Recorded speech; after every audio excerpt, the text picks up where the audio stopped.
Right, okay. Oh, street talk time. I'm so excited for this. It's funny because, we've talked about a lot of it beforehand on we talked about Monday's episode quite a lot on the extra bonus podcast we did this week. Oh, I'll do it all over again because I definitely enjoyed this week's Coronation Street quite a lot. And I'm very pleased to have enjoyed this week's Coronation Street quite a lot considering, there have definitely been some weeks in recent times where has been a bit more of a struggle to find enthusiasm with a whole lot of what went on screen. But yeah, I thought it was a pretty cracking week this week, didn't you?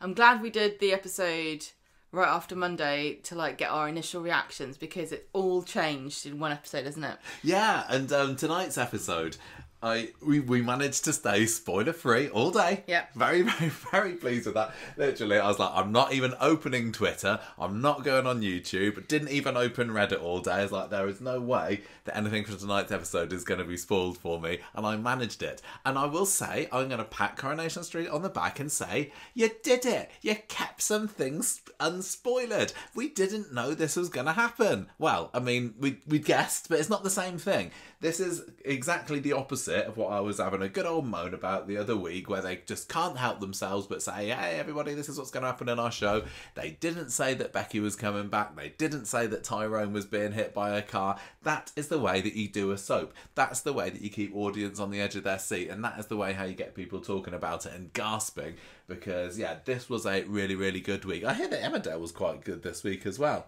Yes. So it's a good one for ITV soaps, and I suppose it just so happens to have been National Television Awards week. Not that it's in Coronation Street or Emmerdale any good, but more on that later. But yeah, I'm proper buzzing about this week's episodes, and I think it's going to be a high scored one from me. So I don't know. How do you want to? Should we just kind of run through this as normal and chat as we go? Are there any kind of initial things that you want to get out of the way first, like we often do? Just run through it, yeah. So we've got the big story this week, the Swarla story, Beck from the dead. And who'd have thought that we'd ever see this happening? We have got then, that's going to take up most of the discussion, to be fair, but we do have a little bit of the by Webster storyline because and Abby is back this week, isn't she? Yes. Yeah, sorry. I'm really sorry. I was thinking about Becky's hair. What? Why? Long Becky hair or short Becky hair? Photo Becky hair or 2025 Becky hair? I don't know. Is that Amy Cudden's hair? I don't know. I think she's got short hair in real life. She does have short hair in real life. But she must have been a wig in the photo. Hastily cut. I don't know. I don't want to say anything rude about someone's if it's real hair. When you're on the run, I was just thinking of the band the artist Beck and his song "A Devil's Haircut." What's wrong with that? I haven't noticed. I think it's just look kind of scruffy. No, I thought it didn't bother me. Anyway, I can't remember. Well, maybe Lisa thought it was like a devil's haircut because she liked her hair long. She said that she didn't like her with short hair. This is but true. If I was going to disguise myself, I'd have to cut my hair, wouldn't I? I think that they need to get Roy Cropper on some kind of job in police station, because I'll tell you what, there's not many people that would have looked at that picture of happy family bliss and then gone, that was the person that I spoke to for about 3 seconds in the hospital last week. I'm going to say this, I forgot to talk about this on the bonus episode. I do think that Roy is a super recogniser, which is a real thing. And because me and Rachel on Monday were sitting there with the photo of Becky Swain that they showed of her with long hair with Lisa and Betsy, and we were looking at Becky and the photo that was of Becky going, is that the same woman? Is that her? Do you think that's her? It doesn't look like her. I know what you mean. I know it's... I can't even tell it's her from a photo next to her. When it literally is. This is why you can do as many crimes as you want around me. I won't know what the hell's going on. And I'm usually pretty face blind anyway. But yeah, well done for Roy for that. Although his revelation to Carla did come a little bit late. Anyway, we got the By Webster storyline / Flat Tyrone, which is my poor attempt at... You're not going to be laughing if it turns out it's serious, are you? He's going to be all right. He's just got a few damaged bits in the spine. He's going to be okay. You don't need it for much, do you? No, he's going to be all right. They can replace that these days, right? We also had a bit of a pregnancy storyline this week, which is usually not cause for celebration in Conversation Street Towers, is it? But it was David and Shona, and I couldn't be more chuffed for them. Show Me the Mummy is the storyline title for that one this week. And As in Shona, me, the mummy. Yes, exactly. I know, but it's not show me the mummy and it's Shona. It's show dash me the mummy. She's saying me the mummy. It works better written down. It always does. Right, let's get started with this Carla storyline then. And if we just kind of run through things and talk about our reactions as we happen. I'm really interested to see how your thoughts changed after today's episode, because we were watching today's episode and you've given it a bog standard on the I told show, you haven't I didn't know what to. I was like, I can't score this really. I don't know what I think about it. I tell you what it was. On Monday's episode, after we finished it, there was so much potential, right? If anything could be true. Anything could be true about what Becky was doing here. And so all the possibilities in my mind were kind of all happening at once, simultaneously. And it seemed like ripe for all these opportunities and storylines and what's going to... all intriguing. And then on Friday, we found out the answers to quite a lot of the questions. And I was a bit disappointed with the answers. I mean, I think sometimes you can speculate yourself into a frenzy, can't you? I don't know what you mean. And then the actual answer is obviously never going to meet up to those high expectations, especially when you're like, oh, what if it's this, what if it's this, what if it's this? Because often one answer is going to be more or less exciting than 10 what ifs. This is why I like mysteries. Yeah, unresolved mysteries is one of your favourite things. Well, if it's a solved mystery, it's not mystery anymore, is it? It's just something that happens. This is true. Yes, I'm not disappointed with the outcome particularly, and it hasn't all been answered, has it? There are definitely questions to be asked, but I'm sure they will come in due course. Right. Anyway, what's wrong with you, you bitch? The biggest mystery that I want to solve this week actually is what's going on with Becky and her age. Because I'm sure it wasn't Betsy, in her age. Fuck, why do they have to have names that are so similar, these two? Is it a little bit... Well, she's Elizabeth and she's Rebecca. I suppose, yeah. Actually, they're quite classic, very Jane Austen. I know, if I'd had girl children and I was solely in charge of naming them, I would have called one of them Elizabeth and one of them Rebecca. Oh, because they're brilliant names. Yeah, it has made it a little bit hard to type my notes. There's when I'm typing really quickly. They're both quite similar. Do you know what? It would have been a cool thing if you had had cats all your life and everyone's called Elizabeth but they each have a different nickname and you wait until you know them better before you pick what their nickname is. Anyway, as I was saying, Betsy, just an idea, 18 years old this week, and we knew this was coming, but hang on a minute, last year she was 16. What's going on there then? Coronation Street. We were literally just talking a few weeks ago about Ardy and Asher and how they were aged up a year, weren't they, to fit a storyline, and we said luckily Corrie doesn't do that very much, but this is 100% confirmed now, because on screen last November, I think it was, Betsy was referred to as being 16 and now she's 18, so I just don't know who to trust anymore. Maybe this is her secret identity as an 18-year-old. She needs witness protection too. There's definitely something going on with the fact that she's legally an adult. There's got to be. Because Becky kept saying it over and over again. And it can't just be that they aged her up so that Lisa couldn't stop Becky from seeing her, because that's dumb. I mean, I suppose it ties in narratively with now you're 18, you can have this necklace. Oh, Becky said that when I was 18, I'd be able to go to Disneyland Paris, and you don't usually get big promises like that for your 17th birthday. It's very much like one of the most significant birthdays of your life, and something mind-bendingly shocking is going on. A bit like with Leanne, because I think it was her 30th birthday when Stella popped up, wasn't it? And she met her real mum for the first time. Not that Betsy's met her mum yet, but as much as Lisa tries to stop it, I'm sure that's going to be happening very soon. But does it bother you particularly that Betsy is now a year older than she's supposed to be? No, I feel like this is what they want. They want to wear us down. Yeah, I think it probably... I don't think at the time I was particularly bothered about Ardy and Asher. I probably didn't even realise at the time, to be honest. But... This is why you're supposed to resist all these changes, because once they do it and nobody cares, they've got artistic licence to do anything they want now, and just like, it just changed everything. And it's bad enough when people come from living in Germany their whole lives with not even a trace of German accent, don't even know how to pronounce a W in German. Wankenkraft. No, you know what I mean? I know the joke wouldn't have landed, but it would have made more sense. He knew how to say it properly. I think this one bothers me less because it only means that one line last year was wrong, in the same way that Kevin's one line that it must be terrible to lose a son was wrong is a little slip up. Whereas with Ardy and Asher, aging them up a year is literally no. We saw them being born this many years ago, but now you're saying they're that years old, and it pretty much retcons the whole of the past. Well, how old are they when it happened? 10. The whole of the past 10 years of the soap. To nitpick about Betsy, it is frustrating that they didn't plan in advance when they really should have known what they were doing. Yeah, I wonder, a year ago they really should have known what they were doing. With their story.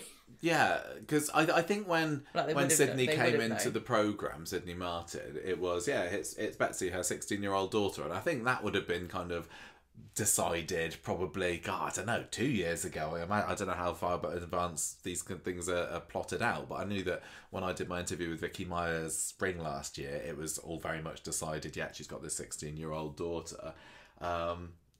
But, having a dead mum who comes back to life does kind of seem to write itself somewhat. So, yeah, maybe they did know all along this was going to happen. I'd love to know. I really, really would. I need Corrie people to be taking notes and diaries about all this when things are decided, because maybe you don't want to tell us now, but please, in the future, in your autobiographies, whatever. Nobody writes books about it anymore. We used to get producers writing books about their memories and things of working on the show. And I just don't think that's ever going to happen again. And there are so many bits of information about how things were formulated. I don't know. It doesn't matter, we are nitpicking, but it is another retcon, and there's a still fairly uncommon occurrence on Coronation Street. But yes, if anyone was noticing or wondering or speculating or whatever, she was definitely 16 in November, according to the dialogue, and now she's 18. Oh well, let's move on. Scene 1 on Monday's episode. So it's all very prophetic, isn't it? Because Carla's wrestling there with Betsy's birthday balloons, her 18th birthday balloons. David was brilliant all week this week, wasn't he? As the starring role in the C story of the week, he was on point. And when it was him that goes up to Carla and makes a comment about her age, and she looks young for her age, 81, doesn't he? And yeah, he didn't falter all week. Yeah, all of this. So it's only 2 episodes this week. Yes, and they were Monday and Friday, but they all took place on the same day. Yes, that's right. But anyway, as I say, it was quite prophetic because one of the balloons deflates as Lisa tries to take it into the house. So there's just so many bad omens around. Lisa's saying we're indestructible last week, and then the cat drowning when the flat flooded. Yeah, let's just say we're not going to see that cat. The balloon again, are we? Deflating, and the fact that somebody accidentally ordered a giant novelty shell of a cake for Betsy's birthday. Do you think that was a fake cake? Yes, I said it was a fake cake. I think it Roy might have been her a real carrot cake. Are you kidding me? It looked like one of those boxes they used to use during World War II to cover the real cake, because it looked like a sad little, we've got to defeat Hitler by not using eggs in our cake. It definitely stood out, that cake, as having somewhat artificial look to it, but I think it was, I kind of took it, I thought it was like just a really fancily, expensively designed cake. No, it looked really super fake, and I'm sorry, but none of those women who live in that house eat carbs. Don't tell me. And they had 2 cakes between the 3 of them. I don't know. I know, and like a 3-tiered cake for a girl who literally has no friends. Well, maybe we'll find out the answer to that next week when we see David go into his bin saying, "Who's been throwing a cake in my bin?" Oh, I'll have this. Yeah, I'll scoop it out. Yeah, Betsy, where's her friends? Becky might as well have taken her undercover on the run. I know, Betsy's got no friends for her 18th birthday. It's very tragic, isn't it? Just Brodie and Dylan. Uncle Rai. Yeah. Two little scroats, one of which might have gotten knocked up, but maybe not yet. Where was Sabrina? I know. Hey, who knows? She probably likes cake. I bet she does. She's a competitive eater, wasn't she? Yeah, she was. Takes them home for Gav as well. He probably tucks them away. Well, I don't know if you've seen the actor who plays Gav on Instagram these days. I haven't. He's trimmed down quite a lot, actually. I'll have you know. Maybe he needs feeding up. So anyway, Betsy comes to the cafe for this birthday lemonade from Roy and gets a call from... That's really sad. I know it is, isn't it? She gets a call and it's like, oh yeah, we had a good night together last night. And I've even written in my notes here that it's Brodie, but obviously it turns out it was Dylan, because they've had some clandestine bonking in between this and last episode. I don't think it kind of... Yeah, it wasn't particularly signalled, was it? No, Betsy's been out all night. She's just come in from being out partying from Dylan's for some house. Birthday lemonade, which... Is that a secret code at Roy's for I want a glass of water with some Alka-Seltzer in it, please? Yeah, probably. But I know at the end of... Because they had that scene in the Ginnell on Friday, didn't they? Which was Brodie and Dylan playing football, as you do. With her going... She invited him to a party. Do you remember? Yeah. And who's eating any cake? Nobody. You got the idea that Dylan kind of fancied Betsy, but it was still a bit of a surprise reveal later in the episode when it happened. But anyway, well, Brodie's the kind of like guy that all the girls would go for in a fictional show, you know, like he's the taller guy. He's got the hair and the classical. I don't know. He always looks to me like Hercules. Yeah. Because he's got the Greek nose. He looks very noble. If you sprayed him white and told him to stand still, you could stick him anywhere. Stick him on a plinth. Stick him on a plinth and we'd take him straight to the British Museum, because that's what we do in this country. So Betsy goes back home and she starts to get her presents. Bottle of pink booze, I don't know, whatever it was. It was supposedly Sambuca, but I did not believe... I've never heard of this, pink Sambuca. Well, maybe somebody needs to get you some. I'm not offering to get you some, but... I don't think I want any. What are you drinking at the moment? I'm drinking some rosé that we bought on holiday. I was going to say you got a bit of a pink drink there yourself this evening. Anyway, she's got a pink booze from Ryan, and then Roy comes round with a carrot cake, which is her favourite apparently. Well, that's a bit sad as well, isn't it? I don't want to disparage anyone who loves carrot cake, but for an 18-year-old to have carrot cake, it's not a favourite cake though, is it? Is it anyone's favourite cake? I tell you what, I'd rather have that than chocolate cake, because I like the frosting. And you know, I've heard the saddest thing. What? I'm just going to hold your hand. Yeah, what's this? Cinnabon is not having any more shops in the UK now. What? None? Yeah. Or just no more? They tried to move into Scotland, and Scotland said no. Yeah. And now they've taken their Cinnabons home. So they all closed, the Cinnabons in the UK? Apparently they're moving out of the UK. Oh my gosh. I'm going to see if I can order some. No, don't. Right, so anyway, she's got a carrot cake, and Roy is there just kind of watching the spectacle that's going on as Ryan and Lisa and Carla and all that to start downing these pink shots. And yeah, Roy's a little bit out of his depth there and doesn't want to partake, but he does. I love this, because this was the moment, wasn't it, where he's like, oh, Roy's recognised the photo, because we'd seen the photo of Lisa and Betsy and Becky on the mantelpiece earlier, and even then we was like, I think we probably paused it then and said, that's the woman from Friday, because we'd been speculating quite heavily on last week's podcast. This has got to be Becky. All this sneaking around, it was a little heavy-handedly done. It was very heavy-handedly done on Friday's episode, but I didn't realise that it was going to come out quite so soon. Yeah, I know what you mean. I know. I was expecting there to be more hints. I think they went a bit nuclear with this, which I guess is but it was good. A good idea to stop spoilers. Yeah, exactly. I think it was 100% for the best. They ripped the plaster off that 100%. And yeah, Roy was there looking at the photo. We were going, he's seen it. He's seen Becky. What is he, a super recogniser, did you say? Yes. And he doesn't say anything about it then. But yeah, it's very, very exciting. So they crank up the music. Ryan leaves. Lisa's like, I can't remember how I've written in my notes here. Lisa asks Ryan if he's okay, and he says he's fine, but maybe that was nothing, I can't remember. Then David comes round, because he's still doing his Norris act and has come to have a moan about the volume. They basically tell him to jog on, although Lisa does promise to try and keep it down. We did. I can't remember whether we put the subtitles on for this or not, but as he leaves, he does say "Happy Birthday, Betty," doesn't he? Yes, he does, and he knows her name's Betsy, because later on he calls her Betsy when he's talking to Shona or somebody. Yeah, but has someone come around and corrected him in the meantime, maybe? But no way. That was a brilliant. He's so petty that I like to think he did it on purpose. I know, just on to wind on a her up. birthday. I would even have to say it. Almost to me sounded like a Jack P. Shepherd ad-lib, that line, as he was leaving. I'm sure it wasn't, but it sounded like it could have been one to me. But yeah, great stuff. Betsy tells Lisa, it doesn't matter. Let's wind things down a little bit. And need to go into town anyway. She doesn't really fancy a family meal. They have a bit of a standoff, don't they? With Betsy, rather, she wants just a bit of time away from the family. Sad. I thought this was really sad. What, that she doesn't want to be with her mum, her sole remaining mum on her birthday. Yeah, because she didn't end up really doing much at all because she didn't have any plans with Dylan and Brody.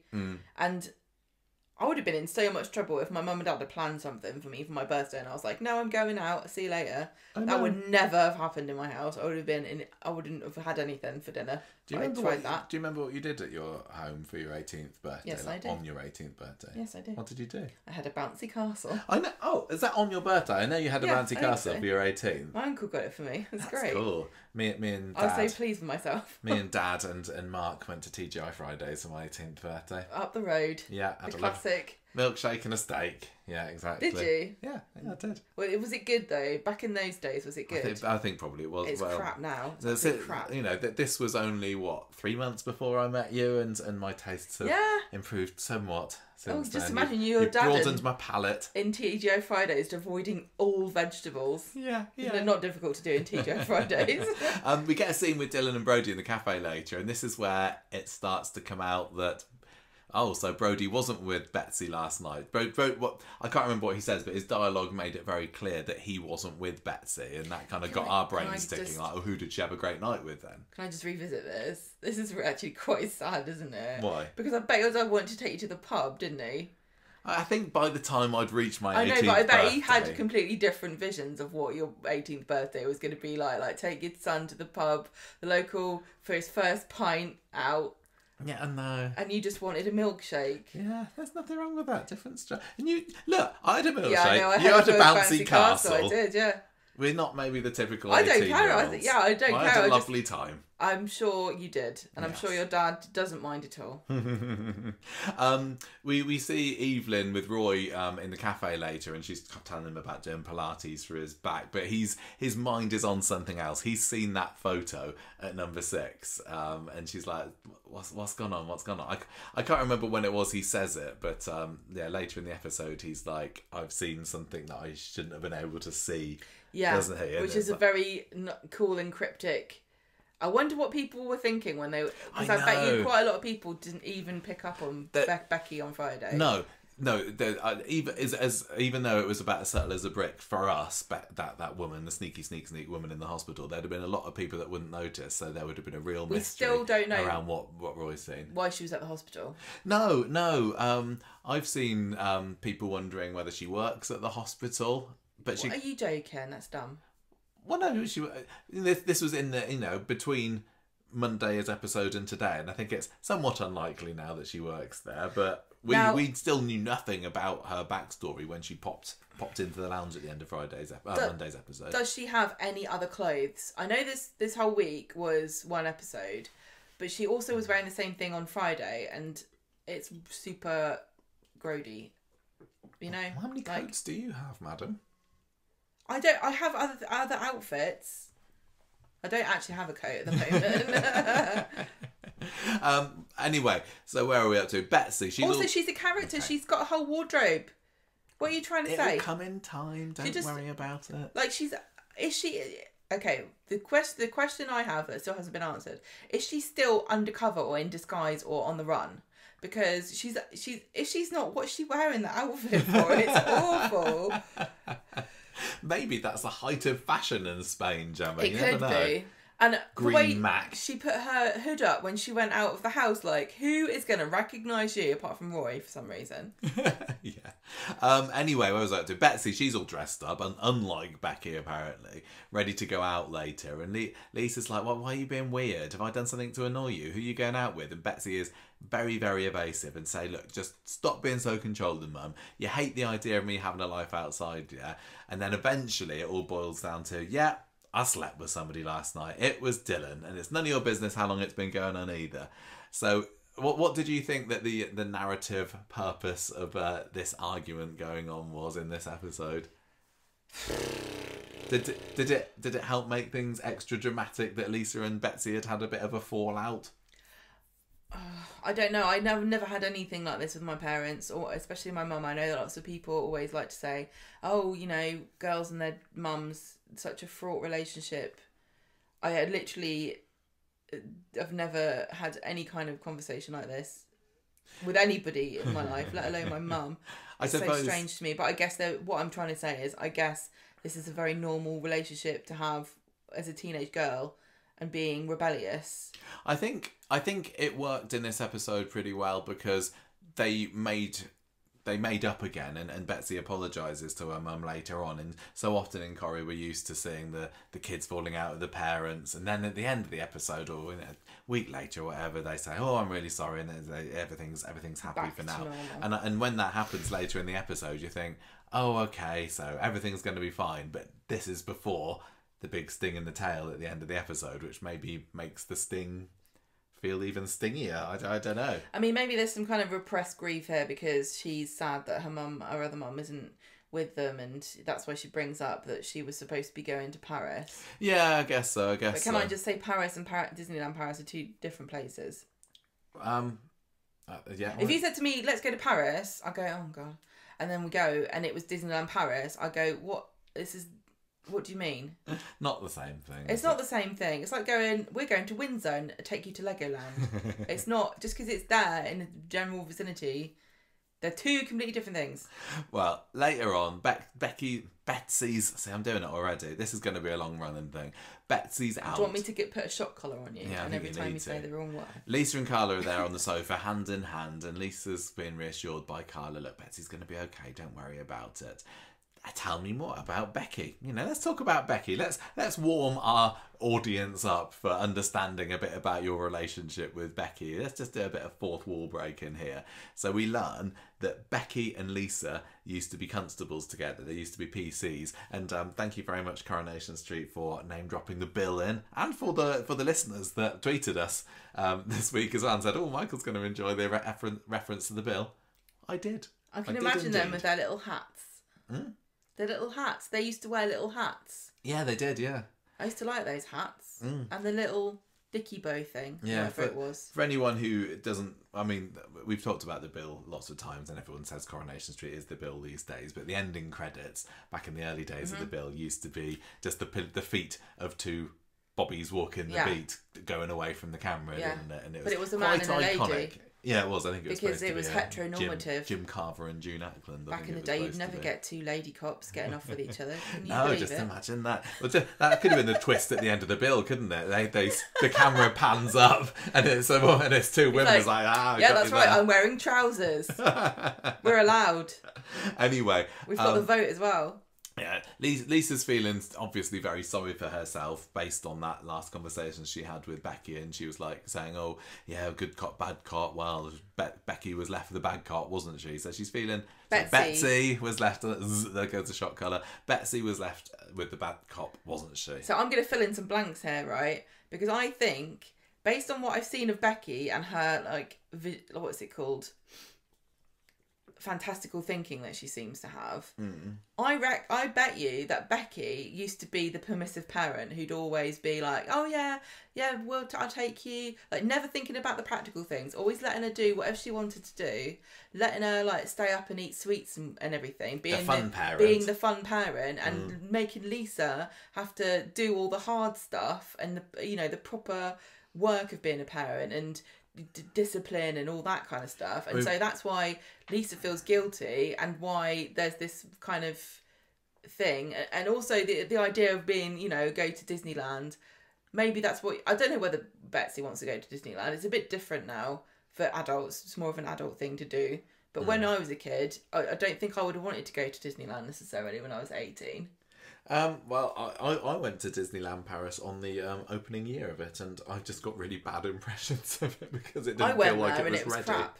Yeah, but anyway, when I was little, yeah, when I was younger. What you were saying, I guess, ties into Betsy saying that she says, "Oh, my mum was really cool," and I know there's going to be an element of rose tinted specs there, isn't there? Well, look, but you get the idea that you're right, she was the more permissive one. It's 4 years, right, for Lisa, and she's been in kind of stasis because she's a grown woman and she's not really changed. But for 4 years, for Betsy, those are some of the most formative years of your life. She's grown from 11 years old to 18 in those past 4 years, it's hasn't she? It's astonishing the progress that she's made. But so she's changed completely, hasn't she? Yeah. And that's one of the things that Becky said, has she grown? Yeah. Yeah, I can't wait for them to meet. I just cannot wait. It's gonna be. I hope it's Monday. It's really fabulous performances all week. Everybody, every single person was top of their game this week. There was also a scene. It was at the station, wasn't it, when Costello's got a phone call, but he lets it ring out, and I don't think we see. Do you think he's just like there going, "Oh no, it's bloody Becky again"? Yeah, I guess it could have been Becky. Do mobile phones now make a different noise like they used to when you're phoning from a different country? Oh yeah. Do they? Because when you ring somebody, their ringtone is. Is it though? Because it's not when somebody phones you. It's different. I don't know. No. Oh no, but it's over the internet now. That's what I'm saying. Is it different? Oh no. All right, you're the expert, are you? No, Costello. This is the first time he's kind of come up this episode. Of the podcast. Yeah. Where are we thinking with Costello? Is he dodgy? So this is weird, isn't it? I'm now. I mean, the theory that Becky I was so pleased with my theory that Becky had been investigating Costello, and tonight's episode is like, nope, that's not what happened. Hang on, Lisa, I think, had Becky's number when she says, "You're telling me half truths here." I think there's so much more to this story. No, there is, but I think that we would know if. No, I think they're throwing us off the scent a bit, and Costello's kind of like come out of this looking like the innocent party again. But I think he is dodge. He's clearly super shady. He's too lurky to be a good guy. Yeah, he has He's got always that soap villain standing look. around in the back of a scene, glaring at people. And the fact that he was permissive of Kit also being a bit dodgy. He was What have we seen Costello doing in the past? I mean, I can't remember really all those scenes. He's really good at peering behind you when you're on the computer. So Kit was trying to look into Tia Wardley, wasn't he? He had been. And Costello was like, nope. Now, that makes obvious sense now why Costello would do that now. He doesn't want anyone finding out that this poor homeless hit and run victim, has now been scattered ashes somewhere. So no wonder he was trying to shut Kit down on that. Is that corrupt? No, of course it's not. It was just maybe it's not corrupt because it's morally dubious. No, it's not morally dubious. You're protecting your officer. Yeah, but the Tia Wardley thing. Whoever's idea that was is obviously some kind of horrible monster. But everybody else is not their. It's not their decision to make. You can't throw the whole undercover operation into jeopardy because you've got a moral problem with Yeah. The whole thing is being sneaky and lying and wearing crepe-soled shoes. What else have we seen him being iffy about? He just likes glaring.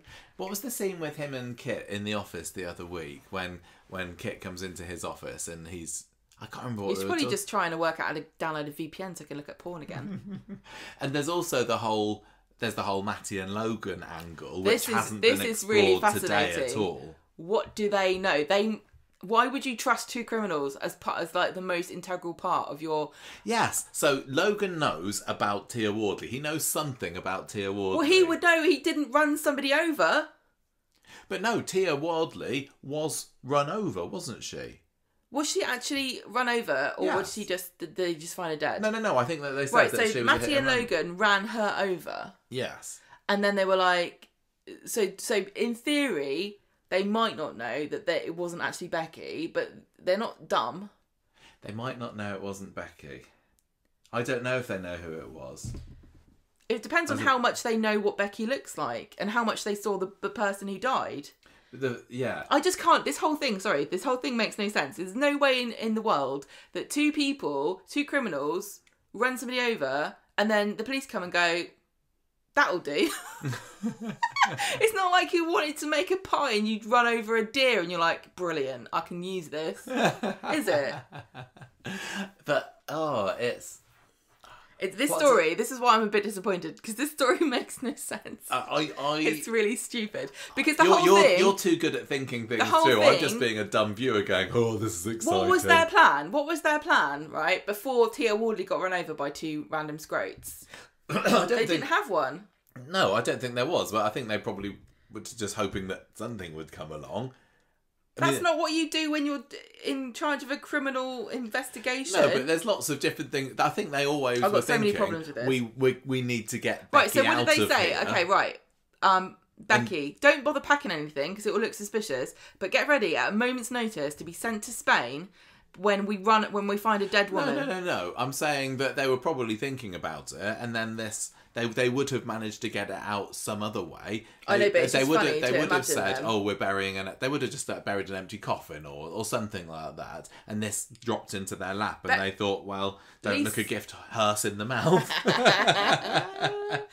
I just came up with that. That's a good one. Yeah, well done. Lisa never said, "I saw you dead," did she? So it must have been Costello that identified it. She said they identified your body. Oh, okay. We're all over the place. I know we are, but listen, the other thing that is making me laugh is like how many times in Manchester was there a hit and run and they ran like the police arrive and they're all excited and they run over and they turn the body over and go, "Oh, it's a man."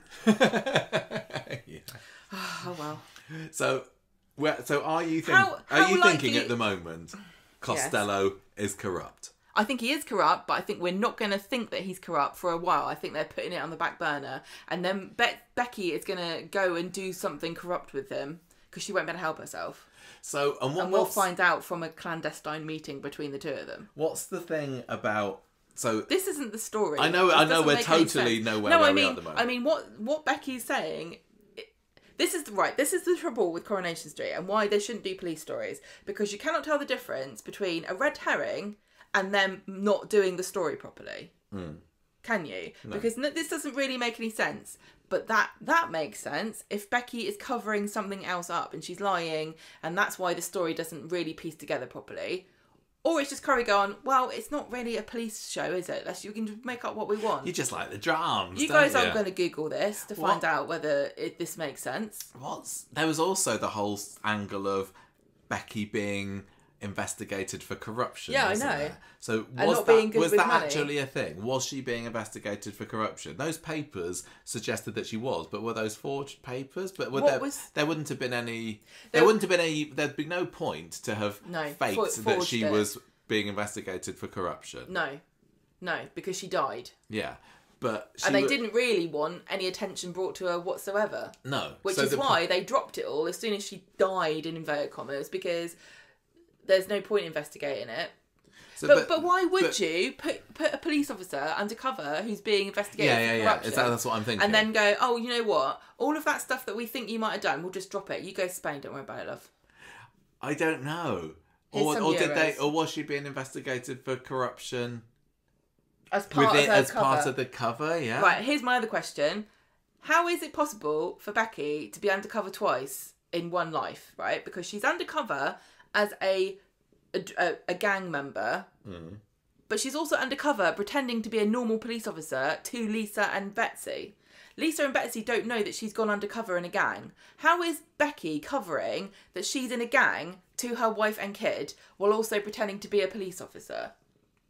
Does she go up to this, what's this guy called, this gang man? Curtis. She go up to Curtis and go, "Curtis, I will be in your gang, right? I can only go from 9 to 5, Monday to Fridays, with occasional extra time on a Saturday afternoon." I think it's fine. I mean, police officers work odd hours, don't they? And I think Lisa would have understood.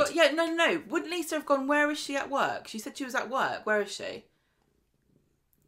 How can you... No, this doesn't make any sense. But maybe she was. She went undercover all the time. I don't know. It wasn't. There's when you're undercover as a gang, what do you do? Was it like the white supremacist gang where a lot of it was just eating toast? I don't think that Lisa... Maybe I'm remembering wrong already. I don't know whether Lisa was surprised that Becky was undercover full stop. I think she was just surprised that she was undercover for the past 4 years. No, I thought she didn't know that she was undercover with Curtis, because she's like, "What the hell?" She didn't know she was undercover with Curtis, but maybe she'd been undercover with other criminal gangs. Maybe she... No, my point is, why lie to Lisa and Betsy? Why lie to Lisa? Lisa's a police officer as well. Yeah, she did lie about the Curtis thing. Why do that? Like, you're married to a detective and you're lying to her about something that she could just stumble onto because she gets suspicious and thinks you're having an affair. I wonder whether she was lying to Carla about this particular undercover because of how dangerous this Curtis allegedly was. Lying to Carla? Yeah, sorry. He's known by... Lying to Lisa okay. was lying to... No. What are you saying? Becky was lying to Lisa, or not telling her that she was undercover on this instance, because she would have thought that Lisa would say, no way, you can't go undercover with Curtis. It doesn't That's matter. super dangerous. It doesn't matter Pull out. It doesn't matter. That's not my point. My point is that how can she be undercover with anything without Lisa knowing? I don't know. Maybe she... Are you saying that maybe she was Lisa like, thought that she was I'm undercover with something, but don't tell anybody? But then why wouldn't Lisa go, that's weird that my wife got killed when she was working undercover. I thought she was under investigation for being corrupt. And also, maybe the fact that she got run over by criminals was part of her undercover work and they were getting revenge on her. It doesn't make any sense. If you knew your wife was undercover, right, you would wonder whether her death was linked to that. You would never not wonder, would you? The fact that she's never mentioned, I wonder if my wife was killed by those criminals because she was working undercover.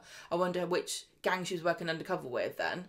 Lisa wouldn't have dropped it. If Lisa knew that her wife was undercover and then got killed, she would have gone, I'm going to investigate to find out who she was working for undercover, and I won't stop until I find out and get revenge.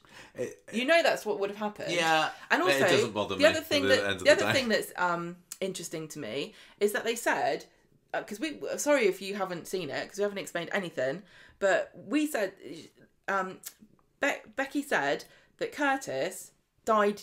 Lisa said Curtis died 2 weeks ago, and everyone was happy. And he's the worst criminal in Manchester. And bloody Becky never once thought to use that as the excuse for why she come back off of being hiding. That would have been what I would have said. Oh, yeah. I would have said, I've come back because we can finally be together now because Curtis is dead. That makes me think that's not really what was going on. I don't know. Look, we've already skipped well ahead just based off one scene of Costello ignoring his phone. And we don't even know. It might have been what I do when I get a phone call. I'm going to Google that and see later on if it's Southern Water again. But we're one day into Becky's explanation, and I have on this occasion every faith in Coronation Street that there will be plenty more explanation to come. I mean, I've got no faith at all in this. There's got to be a scene with Costello on Monday's episode, surely, and he's going to have his side of the story to tell. So I want to, reserve judgment until we have got the full picture painted out for us. I trust Corrie here. I'm going to say this. I don't know why, but I don't mind them doing police stuff. But I do mind them doing police stuff. But they need to do police stuff properly. They can't do police stuff like they're making a soap in America. And I'm not being rude to Americans, but you guys know you've got, people being possessed by the devil in yours. This is supposed to be based on real life. And there should be, actual rules and things that really get followed. And, like I said, I don't know at the moment if Becky's story is a bunch of hooey because she's lying, or because Coronation Street went, I don't really care about this. This is just because I wanted Becky to be back from the dead. It would have made way more sense to me if it had just been Costello and Becky cooked this up together, and maybe that is what truly happened.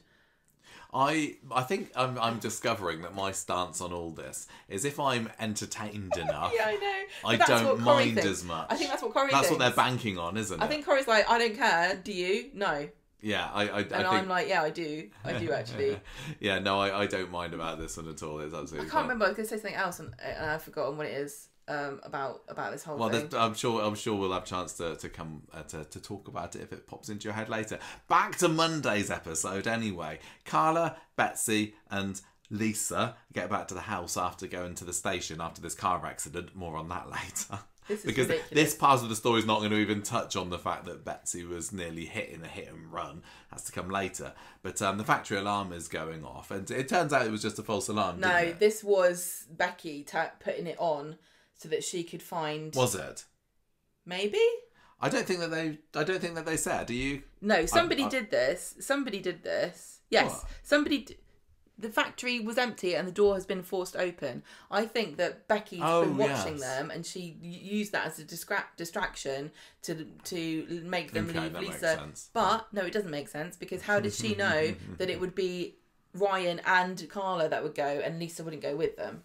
Because if I was a police officer, I wouldn't let my wife go and investigate a burglar alarm by herself, would you?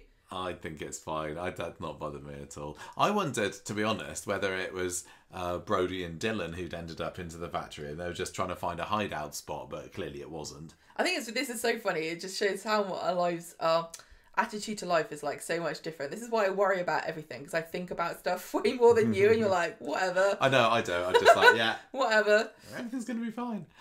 We could then get this lovely scene with Lisa and Betsy. Kind of Betsy apologises for being a little urchin, a little scrote earlier, and Lisa's like, look, don't worry about it. Present time, and she brings out this lovely necklace that used to belong to Becky. And really a lovely emotional moment. Lisa puts it around Betsy's neck, and Betsy's getting a bit choked up by it. Not because the necklace is too tight, but because it's very, very emotional. Do you know what the sad thing about this is? What? That's not even Becky's necklace, that's Tia Wardley's necklace. They took it off her dead body. I don't think that's the case.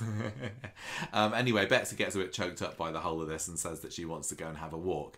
So that leaves Lisa alone in the house. Roy... Oh, it was at the end. It was towards the end of the hospital when Roy's at the hospital with Evelyn after the Tyrone is hit, and this is when he says, "I saw someone that was impossible to see." That's a very cool line. Carla. I bet I can't remember who wrote. I know Jan McVery wrote.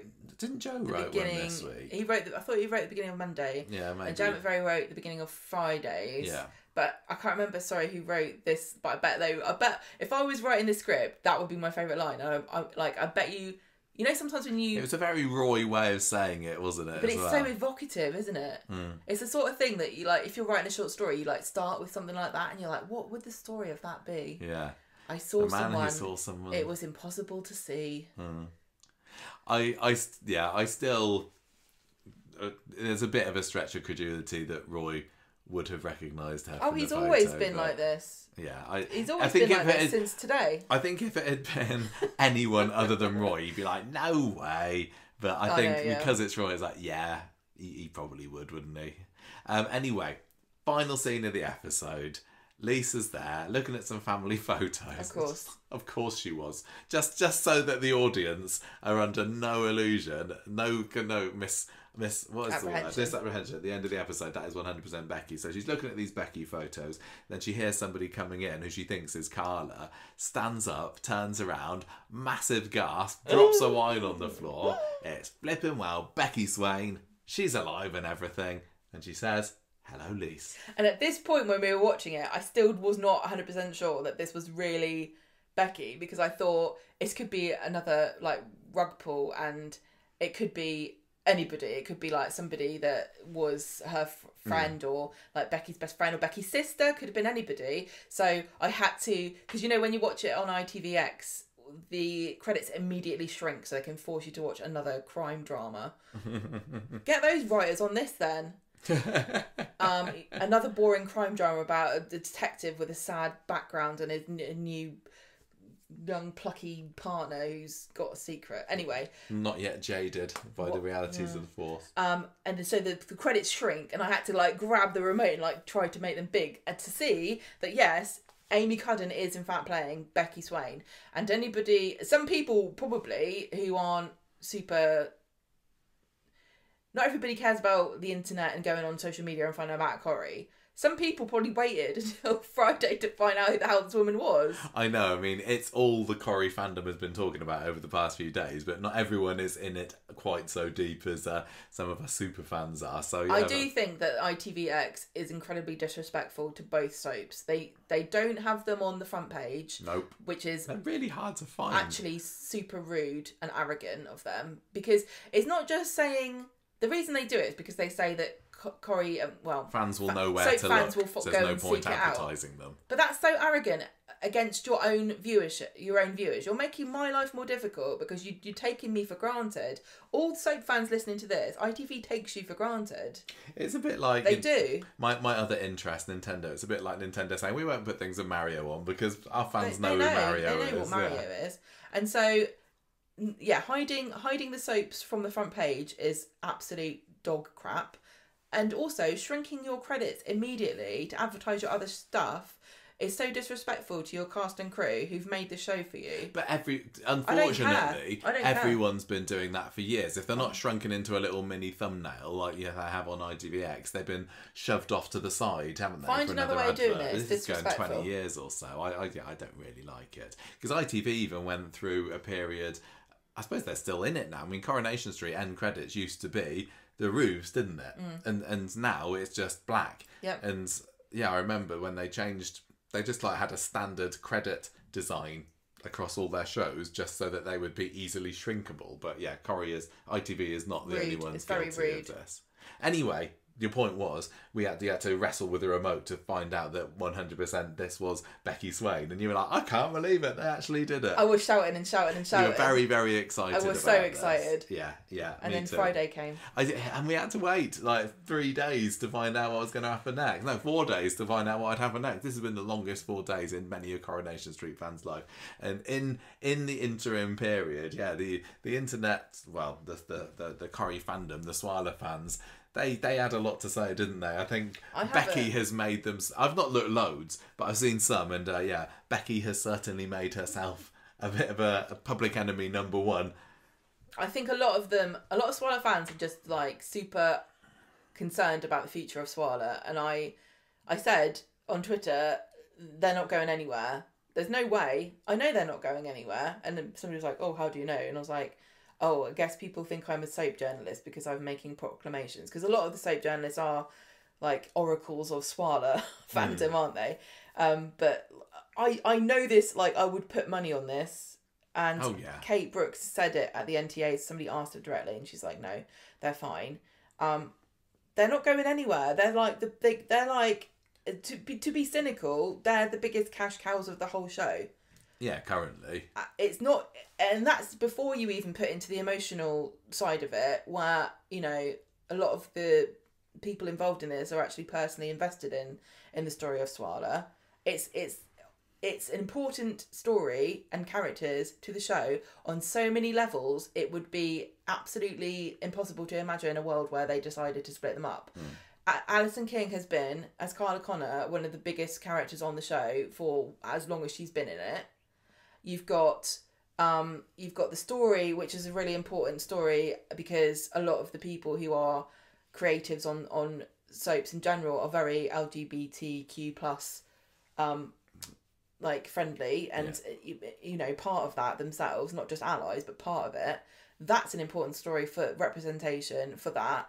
They haven't done a lesbian wedding on Coronation Street that's been successful. They've got to do that. They still haven't got that under their belt. Yeah. To get this far with Swarla and not have a wedding would be almost unforgivable. Yeah. And then you've also got the fact that, you know, Kate Brooks has got a similar story. A lot of people talk about that. I don't know if she's ever said it herself. I don't want to put words in her mouth, but I'm just repeating what other people have said. And the fact also that it's causing so much buzz online. It would be absolutely bonkers to imagine a world where Coronation Street got Becky to split these two up. It was quite interesting that was made very clear throughout Friday's episode, wasn't it? Like, although we had I'm not telling you it's going to be smooth sailing. They might well split up, but they will end up together. I'm just telling you. Well, I wondered whether Lisa's attitude of I don't want anything to do with you, basically, was a way of sort of early getting in there to assuage the fears of anyone who thought that they might end up getting back together. I mean, it's not going to happen, not a chance. The thing is also, Coronation Street have got this, and you know, literature in general, the bury your gays trope and all that stuff, and the stuff that they wrong-footed a bit with Kana, and people got very cross about that, and it's just not worth it for them to break them up. What would they get out of it? It's what I don't understand what people think that Corrie thinks they would get out of it. They're like the most popular couple on I know the thing is, I know they're also quite divisive. A lot of people don't like them because they are so popular, and it's not. I think they're definitely homophobic people who don't like two women being together. But I think a lot of people, not all of Carla and Lisa, but not everybody who doesn't like Carla and Lisa are homophobic. It's exactly it's exactly the same as the when we had Jodie Whittaker as Doctor Who. And if you said anything against it, you were labelled as a misogynist instantly, when that's really not the case for a lot of people. But it certainly wasn't a horrible, nasty element of it, for sure. But yeah, don't think for a minute that there will be ups and downs, I'm sure, but they're going to get married. I've got no doubts. Yeah. I still, we talked on the bonus podcast about is Becky going to be a villain? Is she going to be killed off? It feels like I still wouldn't be surprised. No, I think she is a villain. If Becky's gonna, she's gonna be killed off by the end of So this. tell me what you think of her personality. I found her really intriguing. We were talking as we were watching it, because we had to pause loads as I was writing my notes, didn't we? So I could shout a bit more. Yeah, like that. She seems to be. Well, she's coming across as quite cocky, and they made that out in the dialogue that thought that she was a bit full of herself sometimes. But I think that she seems quite level-headed in a way. She doesn't seem like overly dramatic. She's just to me, she seems like a very much says it what it is, what you see is what you get kind of person. It's so funny I really like her so far. Not in a go Becky, I want you to get in between Carla and Lisa. Nothing like that. I'm finding every scene, every line of dialogue that Becky uttered in tonight's episode, I was like captivated by, and I was like, I want to see more of her. And I was really glad that when they left the park scene, that they still had her later on. I'm sure that there will be some tension, and the fact that they had that scene on Friday's episode where Lisa's there holding Becky's head in her hands, I'm sure that that's a dartboard picture for lots of Swarla fans out there. So yeah, maybe things will happen there. But yeah, I think it's great, and I think I don't know, is Amy Cudden a big actress? Is she well known? I don't know. I don't know celebrities, but they've really cast well there. And it is going to have to be an actress who's got a lot of thick skin, and I hope that stay off the internet. Yeah, I hope that that people are sensible and know that Amy Cudden is playing a role here, and it's a role of an antagonist between a couple that you like. But I think that Amy's doing a really bang up job. I just want her in every episode at the moment. I need to know more. I think a lot of people are quite protective of Amy Cudden. And I think the Swarla fan base will definitely look after her because they know that she's playing a role. And they are very, on the whole, they're quite emotionally mature people, I think. There's definitely a few who are bonkers. We all know that. There's a few bonkers at everybody in any group. But I think, to me, Amy Cudden is an excellent actress because I truly believe Becky's a real person. And she felt very... Yeah, you're right. She did. And they had to. They knew they had to get it right. They had the backstory for her, and yes, there are still holes to be filled, but she came across as being very genuine right from the off. I don't know. Genuine person, I mean. Yeah. It's so funny too, right? Because this relationship, I can't believe that there's a relationship that Lisa Swain is in where she's not the most practical, level-headed person in it. Yeah. Because really, Becky is so stoic that she makes Lisa look like an emotive lunatic. It's funny that she is stoic, like you said, but also, as we were mentioning earlier, the fun, cool one. She really is so much like many girls I used to know, where they're like this. I've got this stereotype of her in my head. Like, she's the sporty, practical one who was always pulled together, but she was like quite fun and like a bit of a tomboy, that kind of girl, like George from The Famous Five. Famous Five. You know what I mean? Yeah. And I really think that they captured somebody who feels very real with this character, but she's also got this like duplicitous side where she doesn't mind telling lies if it serves her purpose. Of course she does, because she's turned her back on her family. And if you're undercover, you've got to be able to. And she also, be able to tell a good lie. Being really cocky and very sure of herself, like she called herself cocky and confident, because there's that scene later on when Lisa and Becky are by themselves in the factory, and Becky sits down at the other side of the table with Lisa, like she's interviewing Lisa as a police officer. You really get this authoritative vibe off of her, and I can't believe again that Lisa was the one who looked like she was being interviewed by by the police officer, because normally Lisa's got this real big presence, hasn't she? But Lisa was knocked for six in today's episode. She's going to be on the back pedal. But it's interesting, is Lisa's personality going to slightly change now we see her with Becky? Because I think a lot of people know this to be true.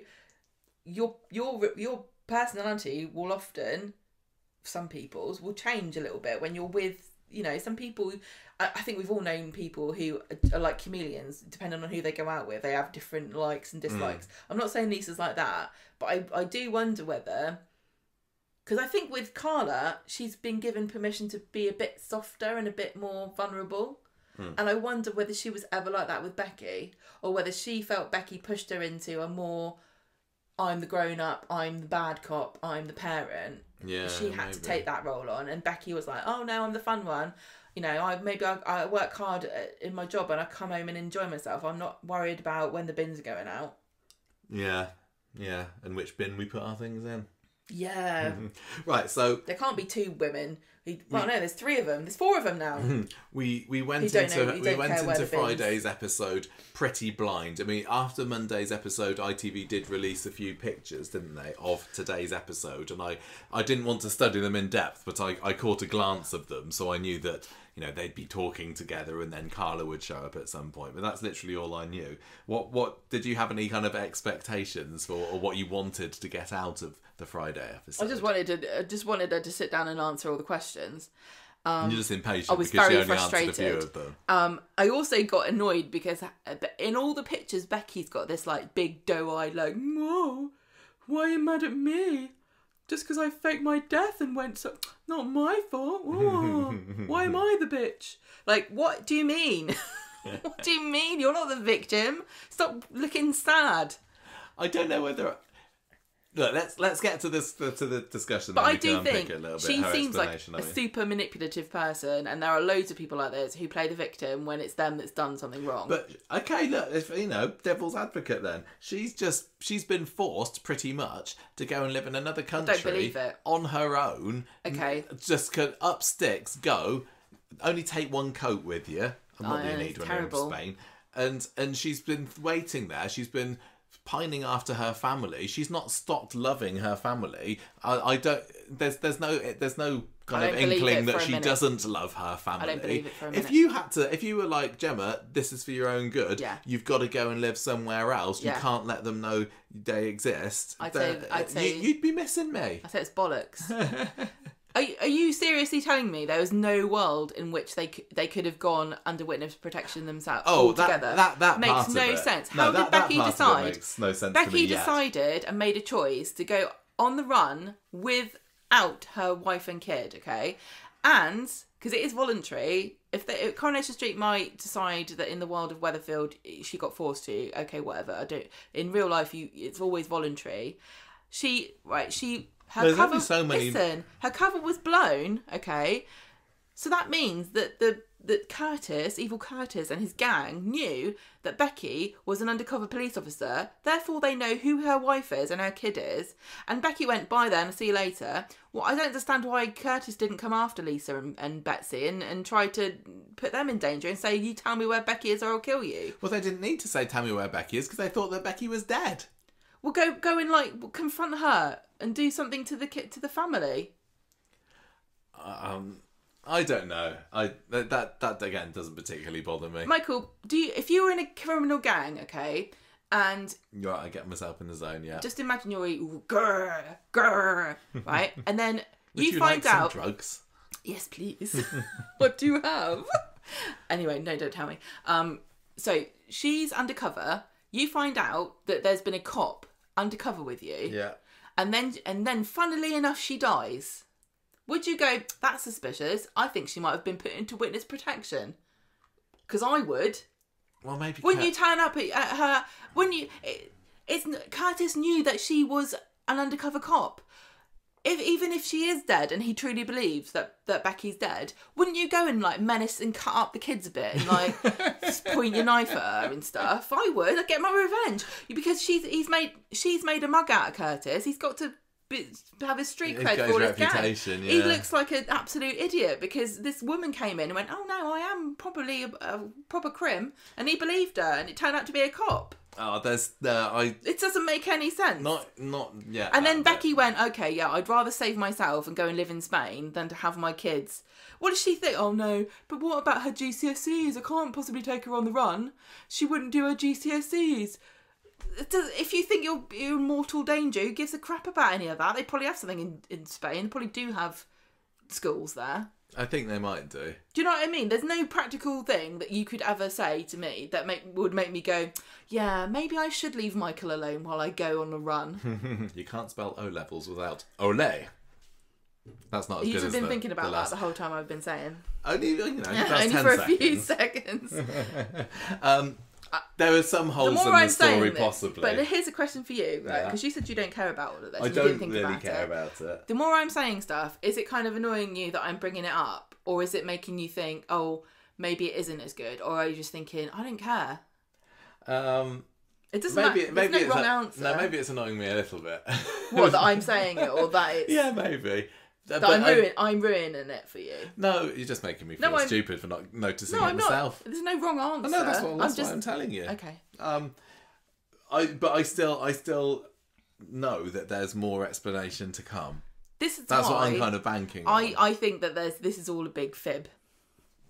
I hope it's a big fib, because otherwise it's stupid. It won't be a big fib. Right, so... Well, then you're saying it's stupid. I went into today's episode just ready to lap up any backstory about where she's been and why she didn't get in touch with Lisa and Betsy. I was a bit annoyed coming into this because I had read the interview with Amy Cudden and she explained some of what she knew about the story. I'm not annoyed at her. I'm annoyed about the story because going into this, we knew that she was in Spain and she wanted to come back because she wanted her family back. By the way, the Amy Cudden interview that was published, there are a few very minor details in there that haven't come out from today's episode, aren't they? So we did say... I don't remember what else. We did say to people, I mean, even like where in Spain she stayed, but we did say don't listen to the second half of that episode if you don't want spoilers. I'd say it's probably pretty much safe now to listen to. Yeah, I don't recall what is a spoiler, and I hope I'm not going to spoil anything, but... basically, I was in Spain and I've come back for my family. And that really annoyed me. That just really annoyed me. Because she's come back because she says, I've come back because it's Betsy's 18th. Actually, if you listen to what Amy said in her interview, she's come back because she heard that Lisa's getting engaged and she doesn't want her to get engaged. She wants her family back. Which I guess that is a spoiler. I guess, well, maybe that is. Well, you've said it now. I said it now, I'm sorry. But this is why I don't believe a word she's saying. Although there was that scene in today's episode where she sees the ring and Lisa says, oh yeah, I'm engaged. But she didn't particularly... I don't think she appeared particularly surprised. No, because she's seen it on the internet. Yeah. I just don't buy it. And also, if I was back for my family, I'd do a lot more grovelling. Becky's so... She's like, what do you want me to do about it? You know what I mean? She's come back. That. She's come back like she thinks they've already broken up. If I had left you because I thought I was going to die, and then the guy who had put my life in danger got killed, and I came back because of that reason, I'd be like, hooray! Don't worry about it. I'm back. Let's get back together. I wouldn't be like, oh, I just want to see my kid. I don't mind you having a happy life without me. I think she's lying. Well, she does say at one point, like, well, I can see the fact that you didn't fall instantly into my arms means that there's something that's gone on here and you've moved on. But wouldn't you be mad about it? Yeah. She's not mad about it, which makes me think she's everything she's doing and saying is calculated. You're not seeing her real feelings about anything. I've got some level of sympathy for her, for even though, yes, she probably should have got Lisa and Betsy to go with her, or at least asked whether they fancied a 4-year holiday. I feel bad for her that she has been so isolated from everyone. Although, what other family does she have? I don't know. Does she have a mum or a dad or a sister or anything anywhere? Do we have to break the news to other people that she's not really dead? Probably not. What's wrong? But I feel bad for her that she's been on her own and she's been longing for her family, as you probably would. And I think that's rude to the people of Spain. And it might even be that, it was such a... I don't know why I'm fighting a corner here, but somebody's got to, I suppose. That it was a really kind of quick thing to get her away. She's like, oh my gosh, what do I do? You say that there's a body? Yeah, let's go for it. Let's say that I'm dead. And the minute that she got to Spain, she was like, oh my God, what have I done? I need to tell them I'm alive, but it's too late now. Yeah. And so I, in a way, feel bad for her that... She's lost 4 years of her life, basically, and now she's come back, and it's not quite the Weatherfield that she left. But I it's nice because I still think that she will take a villainous role, but I like it when I can have some kind of level of sympathy for a villain as well. Because if they're there and there's no kind of depth to it, then it just feels very shallow and a bit moustache twirly. I just think she hasn't given a good account of herself here. And that it feels like a deliberate choice on the part of Coronation Street, because everything you've just said about her position feels like it would be quite easy to be induced to sympathise with her. Even though there are loads of characters on Coronation Street who've done terrible things, and you can understand why. Even if you don't condone the actions they took, you can see how they got to them. But with Becky, I'm left on Friday after Friday's episode going, I still don't get you. I think you're very callous. You're hiding something, and I don't believe a word you're saying. So I think we're supposed to think there's more to this than she's letting on. I think there is. As I say, it's early days. We can only react to what we've seen so far. And so Friday's episode basically starts off with a whole explanation. And I want to say again, Vicky Myers, that this so far for me has been her performance of her time on Coronation Street. From the gasp when she sees Becky dropping the wine glass to how on earth breathing and the panic attack and just how would you react if somebody who you thought was dead for 4 years was standing there in front of you? I don't really know, but I totally bought that Lisa was feeling whatever it is you would feel. I thought she did a fantastic job. This was such a hard task. Like, imagine if you were an actress and you got given the script and it's like, Lisa reacts to her dead wife reappearing. Yeah. Like, how on earth would you...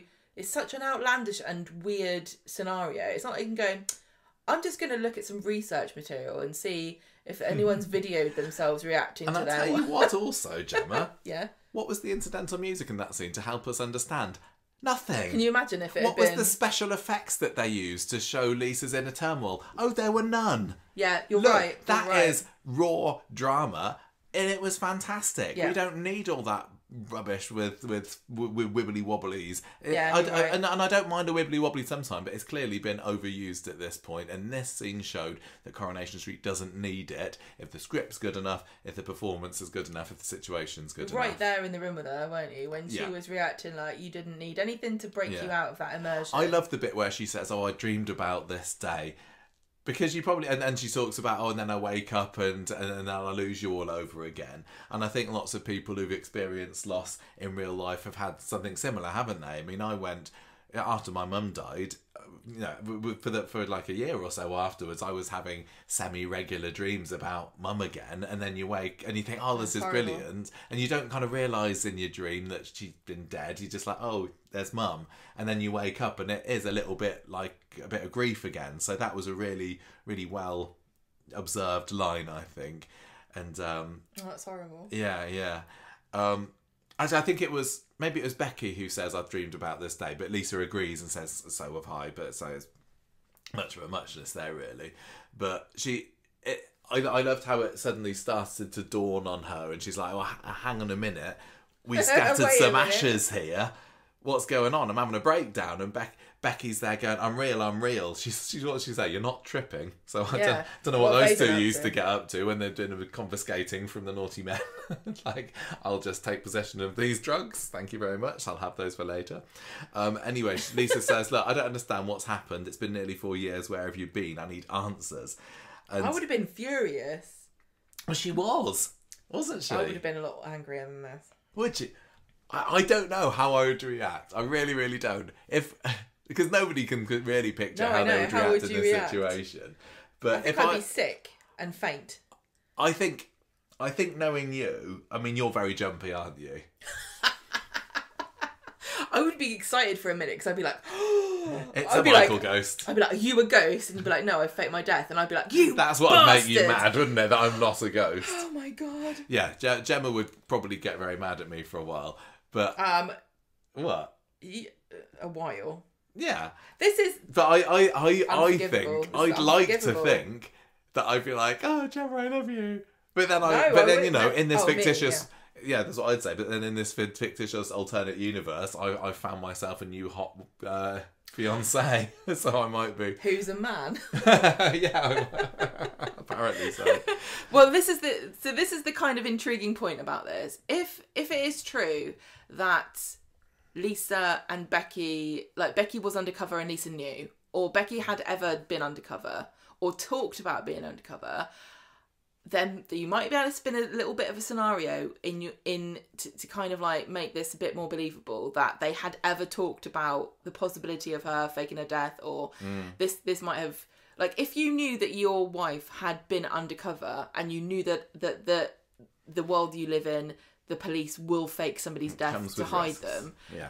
It's not like with you and me where I'd be like, Michael, you're a teacher. This makes no sense. Do you know what I'm saying? Yeah. Like, what crime did you see at school that you had to live in Spain? I don't want to know, probably. Anyway. But you know what I'm saying? Like, this is like slightly within the world of possibility for Lisa and Becky in a way that it's not for other people. Yeah, I suppose so.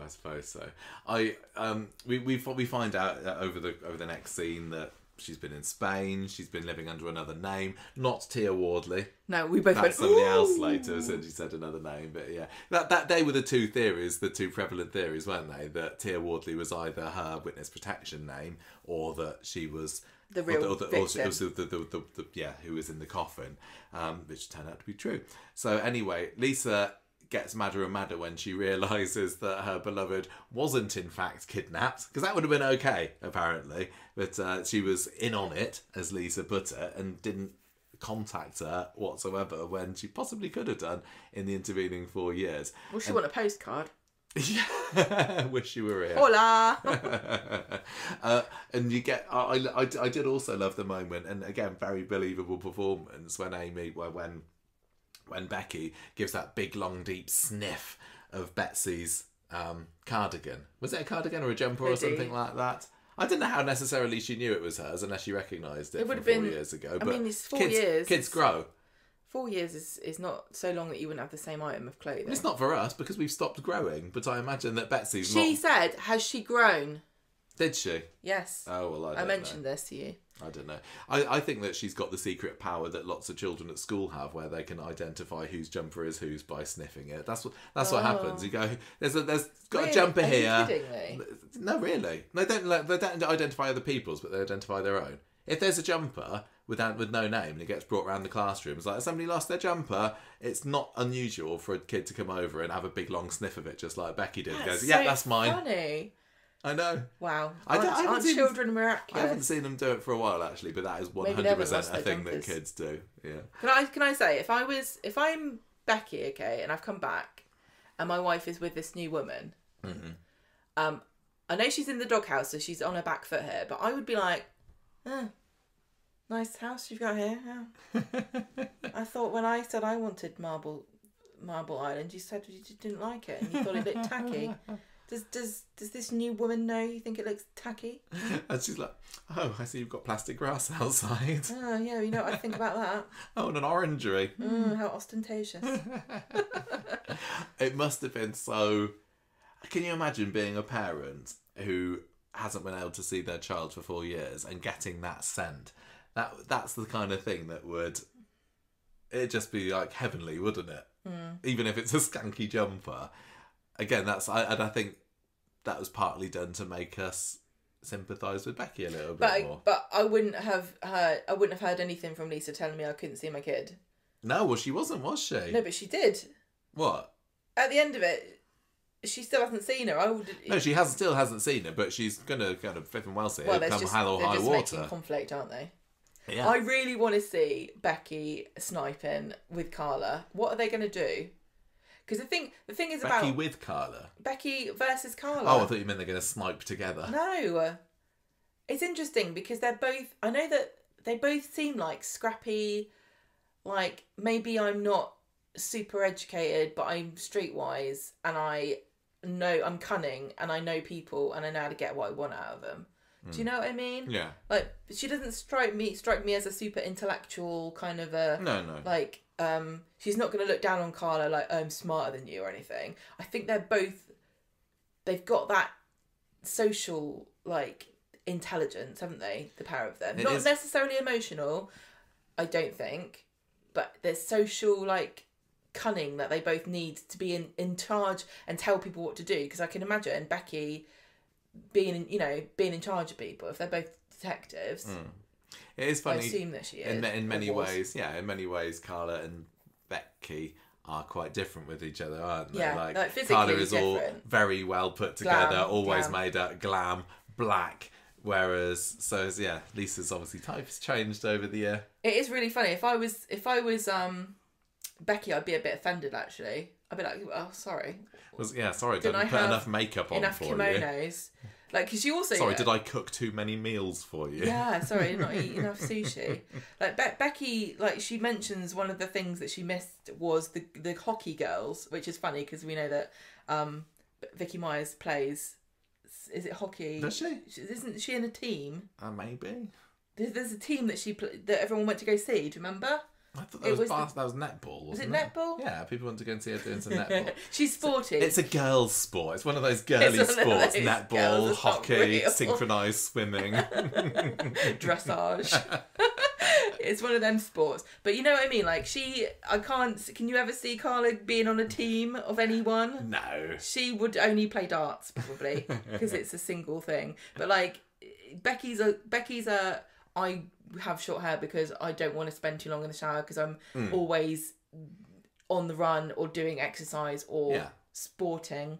And Carla's like, I literally would rather kill myself than run anywhere or do anything. I really, although she did go running with Lisa the other day. She did. I really like the look they've created for Becky. There's something about her that makes me want to find out more. She stands out as being just a little bit different and not fitting in with the rest. It's a very deliberate choice they've made with how she appears in the show, because it would have been super tempting, and I don't know whether it was based on the actress herself, like the vibe that she gives off, but it would have been so super tempting to have cast somebody who's just a bit like very Carla-ish. Do you know, the glam, and they could have made glam, but they didn't, because although we don't know what Becky's going to look like when she's not on the run. Well, yeah, exactly. Maybe she scrubs up nicely. Maybe she's just wearing a wig. What's she going to take it off and these beautiful blonde tresses fall down? Kind of like when Lisa took her hair down for the proposal. Yeah. Anyway, next thing comes along and we hear a little bit about where she's been up to. So she was undercover with Dangerous Curtis. Curtis doesn't sound like Curtis. It's like what was the other one they had? Who? Well, they had another name that was like completely...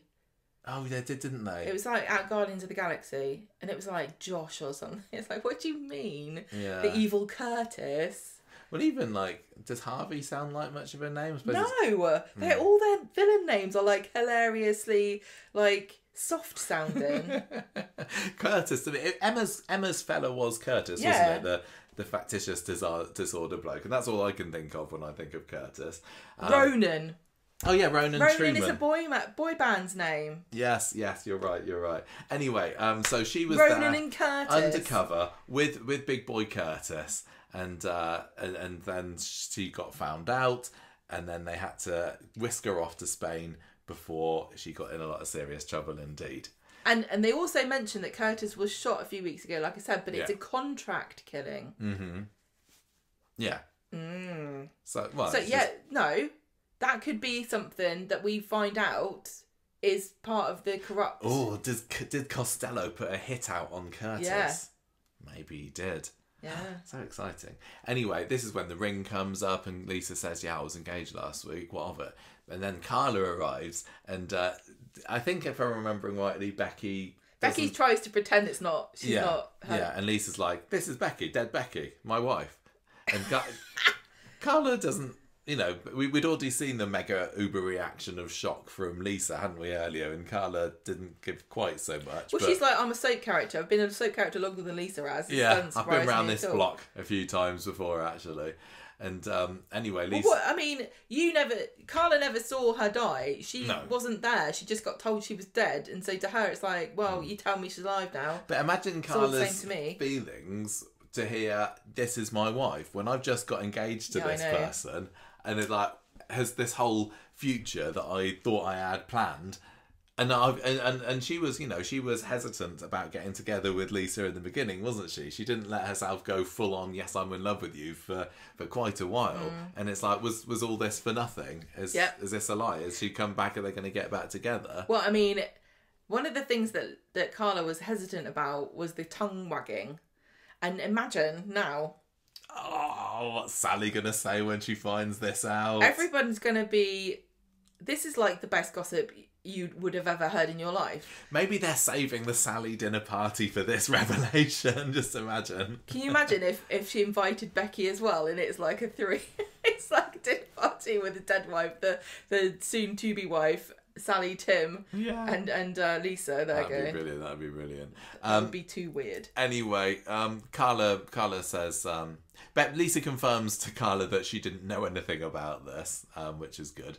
And then she also, Lisa puts two and two together about the funeral being low key because it wasn't a real funeral. But this doesn't make any sense. Oh, okay. Why not this time? Because why would you throw it into jeopardy that this funeral was not real? Why would you ever go? No, it wasn't in jeopardy because it was a COVID funeral. I think they had enough plausible deniability here. No, because that Lisa literally says the funeral was so low key because you weren't really dead. Yeah, but I think... That was the reason. That was the true reason. Of course that was the reason. But why would you ever jeopardise somebody being undercover by being just don't do a real funeral? No, I think that they probably weighed up the options and thought, I don't think people are going to suspect a low-key funeral of Why would you risk it? It makes no sense. The whole thing hinges on you making out that it's a real funeral and you're like, don't bother getting sausage rolls. Let's have a procession through the street. Let's have people throwing flowers onto the hearse. Let's have Elton John coming into the cathedral. Release a single about it, yeah. You want people to believe this is real. You don't half-arse it. Goodbye, Becky Swain.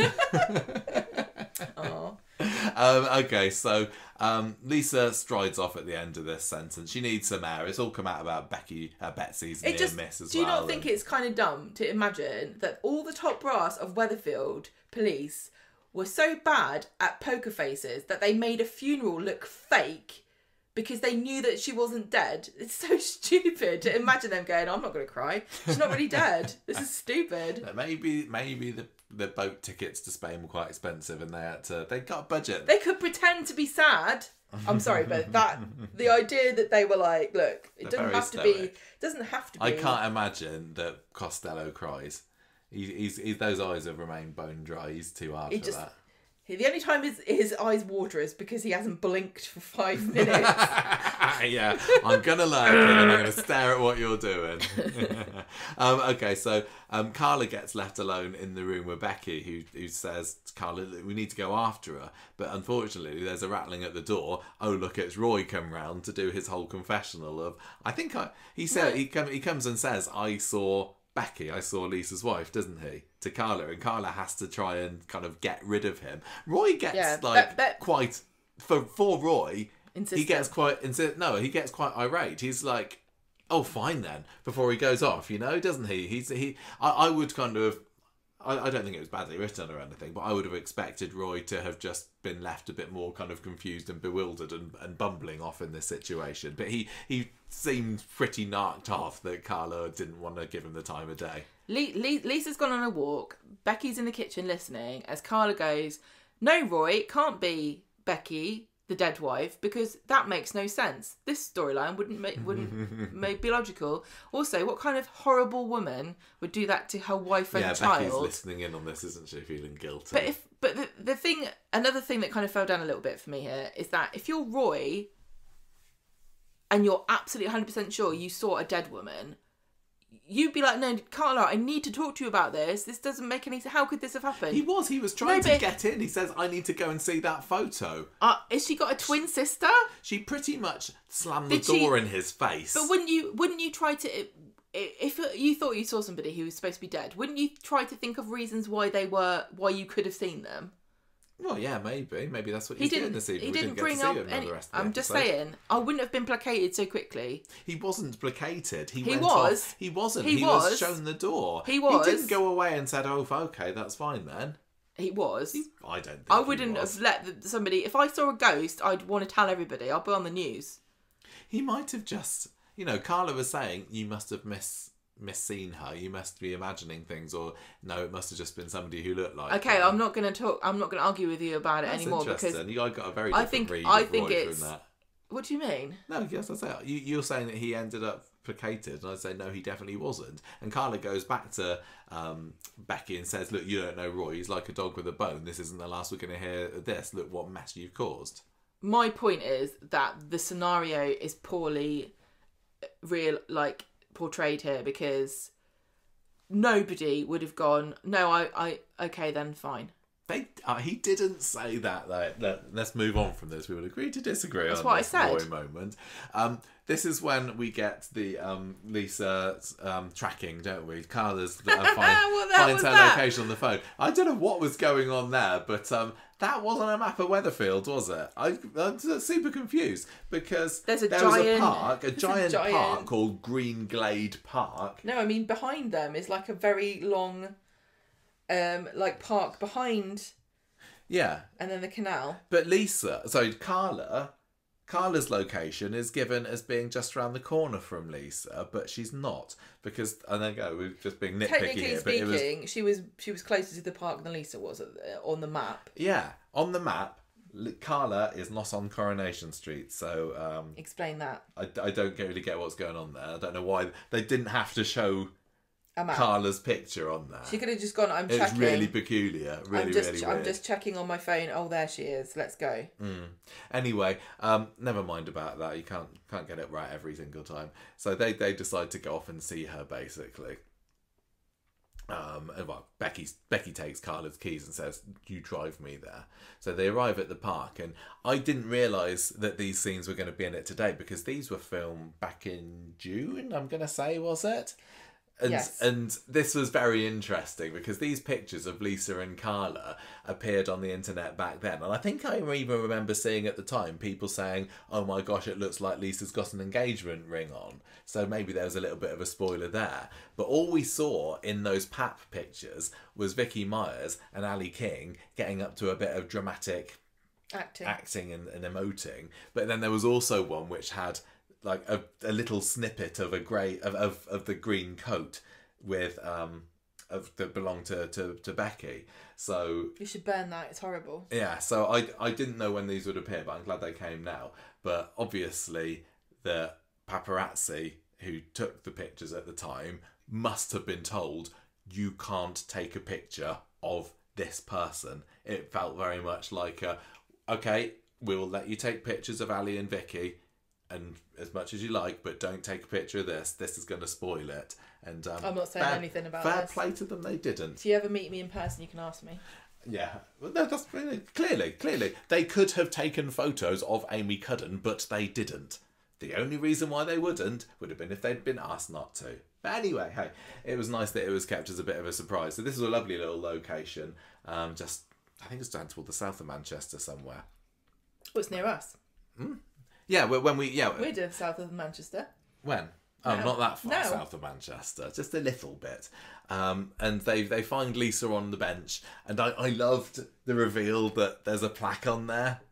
Although, definitely that bench looks incredibly new, like it was possibly just put there by the ITV production team for this scene, because I don't think they found an existing bench and put a Becky plaque on there. Didn't they do that with Eileen and Julie? Did they not put a bench somewhere? I think they've got a roving bench that they use to place. Well, they got roving daffodils for them, haven't they? It was a bit like, it reminded me of the scene. Was it when Phelan and Nicola are in Liverpool and there's a memorial plaque to someone or other there. I can't remember who it was that they must have just put on for the filming. But I don't know, maybe I'm wrong. But it says that Becky was born in 1980 and died in 2021. And Lisa says, I used to cry here quite a lot at the funeral. You can tell that Becky's not giving up on Betsy here, can't you? Because she's saying like, oh yeah, we used to come here all the time. She used to call it, what was it, Teddy Bear Park or something. Yeah. Oh, I know all about my daughter Carla. So Carla's probably feeling pretty edged out already during this. Definitely quite with a precarious grip on Lisa, I imagine. But they've got this bench that they put outside of the hospital for people to sit on. There was Kevin and Julie were sitting on it. I think that's the same bench. Do you? Yeah, do you not think that's the same bench? I can't remember what the bench looked like, to be honest. You can find the pictures of it if you want. But anyway, Lisa's asking because what is it? Becky and Carla turn up, and Lisa's like, yeah, I come here quite a lot actually to sit and think and cry. She still wants to know about this, who they cremated was, and Becky says at first she doesn't know. And Lisa's like, look, have you ever even thought of Betsy? Becky's like, well, I've had a lot of time to think about Betsy actually, and everyone back here in Weatherfield and like the team, this is what you mentioned earlier. Lisa says, yeah, everyone you conned. It's a long list. I hope that there are more people who we get to see react to Becky being alive, but I don't think we will. The question is, how long is she going to be in the show? And will she die or will she leave? Will she give up on Lisa? Yeah, and will there's still the lingering possibility of the throuple, which people have been, I don't know whether in jest or seriously been proposing. I don't want to see that. Is she still going to remain undercover, and do people have to keep her secret that she's still dead? That's what I'm saying. How does that work? That's what I'm saying. Have you looked at... I saw you had it on your phone earlier. Were you looking into whether or not Carla and Lisa can actually get married? There's no world in which anyone's made a law about this. Well, bet they're kicking themselves now, aren't they? I feel like right idiots. And also, I'm just going to say, it doesn't matter what the law is, and I said this in the bonus podcast, it literally makes no difference because Coronation Street will make it up, and it won't bear any resemblance to real life. Becky's still wanting to see Betsy, and Lisa's like, no chance. I loved how hard she got at this point when she's like, I'm going to bloody kill you if you go anywhere near Betsy. I know, she did. And no one's going to know because they think you're dead already. That was a really proper funny. Hardcore moment. How would she do it? No, of course she wouldn't. Do you think? I think Becky would though. What? Becky seems like a psycho. Do you think? Yeah. No, Why do you like her so much? I don't know. Just being contrary. Maybe I'm just being supporting the underdog because I know that she's had a lot of flack delivered to her before she said like her third word on screen. I'm sorry, I didn't mean to be missing for 4 years. Anyways, I think it's. Do you think it's fair that Lisa is denying her access and saying there was no way that our daughter is going to find out that you're alive? And can you imagine what Betsy would say if she found out she was being kept from which her obviously she will. So she's going to find out before Lisa's ready to let her know, and then she'll find out that Lisa knew that her mum was alive and didn't tell her. Yeah, I think that there is definitely going to be some conflict on the horizon between Betsy and Lisa, and Betsy is good. I mean, it wouldn't surprise me if Betsy moves out to go and live with Becky for a little bit in the hotel. Yeah, because she's not a grown up, and Lisa feels so wronged. She is now. Lisa feels so wronged and hard done by and lied to, but I think as a more innocent child, recently child. Betsy's reaction would be more, oh, Mum, it's you, I missed you, and you would never do anything to hurt me, I believe everything you... Yeah, I think that she would be just more happy to have her mum back, because she doesn't have the Carla equivalent that Lisa has, which is complicating things. This is really funny, because there is a documentary on Netflix, and if you've watched it, you know which one I'm talking about, which has got... I don't want to spoil anything, I'm not going to say what the documentary is, but there is a documentary about a mum who betrays her daughter in the most ridiculously vile and ludicrously soap villain way. and the daughter does not find it weird and still loves her and insists that she wants a relationship with her and wants to carry on being. I mean, I think it would be more interesting if Lisa's reaction to it is Different completely opposite than Betsy. If we see exactly the same reaction from Betsy, it's like, we've seen this before. I prefer the idea of the conflict of these two, of Betsy taking a mum's side, the cool one, the one that she's also been dreaming about. You're always saying I couldn't do this and couldn't do that, and now you told me I can't see my mum. But Lisa's not going to be swayed. To be super boring, if this was real life and I was Lisa, I'd immediately contact the whatever liaison. There must be some kind of psychological like thing for police officers, and I'd get them to help me to tell Betsy. Like, I would have supervision and I'd have a psychologist or something or a therapist there. I haven't looked. How would you do it? Like, what would you like? Would you like drop a few hints every now and then? Like, imagine if your mum was. How would you do it? What would you think if your mum walked through that door right now? How would you do it? I've not looked on itv.com/advice recently, but I don't know if there's any what to do if service your mum here from the dead. for anyone who has been in a similar situation to Lisa. I mean, they're just not doing their duty if they haven't put something up there to reassure us if we find ourselves in the same position. It is really fascinating because somebody somewhere knows the right way of doing this. It must have happened once. Yeah. People show up who have been believed dead. It's not a completely outlandish thing to do. Yes, obviously it screams soap opera or high drama or melodrama, but people come back who have been thought to have been dead. I know, but normally it's like, oh, they were down a hole. It wasn't like they were literally hiding from you this whole time. That's a completely different scenario. But I wonder also if Becky's going to try to make Lisa lie to her about the circumstances of what actually happened. Maybe. Just like, don't tell her that I was undercover. Tell her that I had amnesia. Like, honestly, why is Becky not lying about this? I'd be like, I thought my name was Consuela Banana, and I was living in Spain, and I didn't know. I must have accidentally got a plane. No. Anyway, look, this is going on far too long. I thought it's going to be a short street talk this week. There's only 2 episodes, but we're going to be going over our usual runtime despite all this. Anyway, we learn here that the body belonged to Tia Wardley, a hit and run victim, and Carla's immediately like, hang on a minute, that's not right.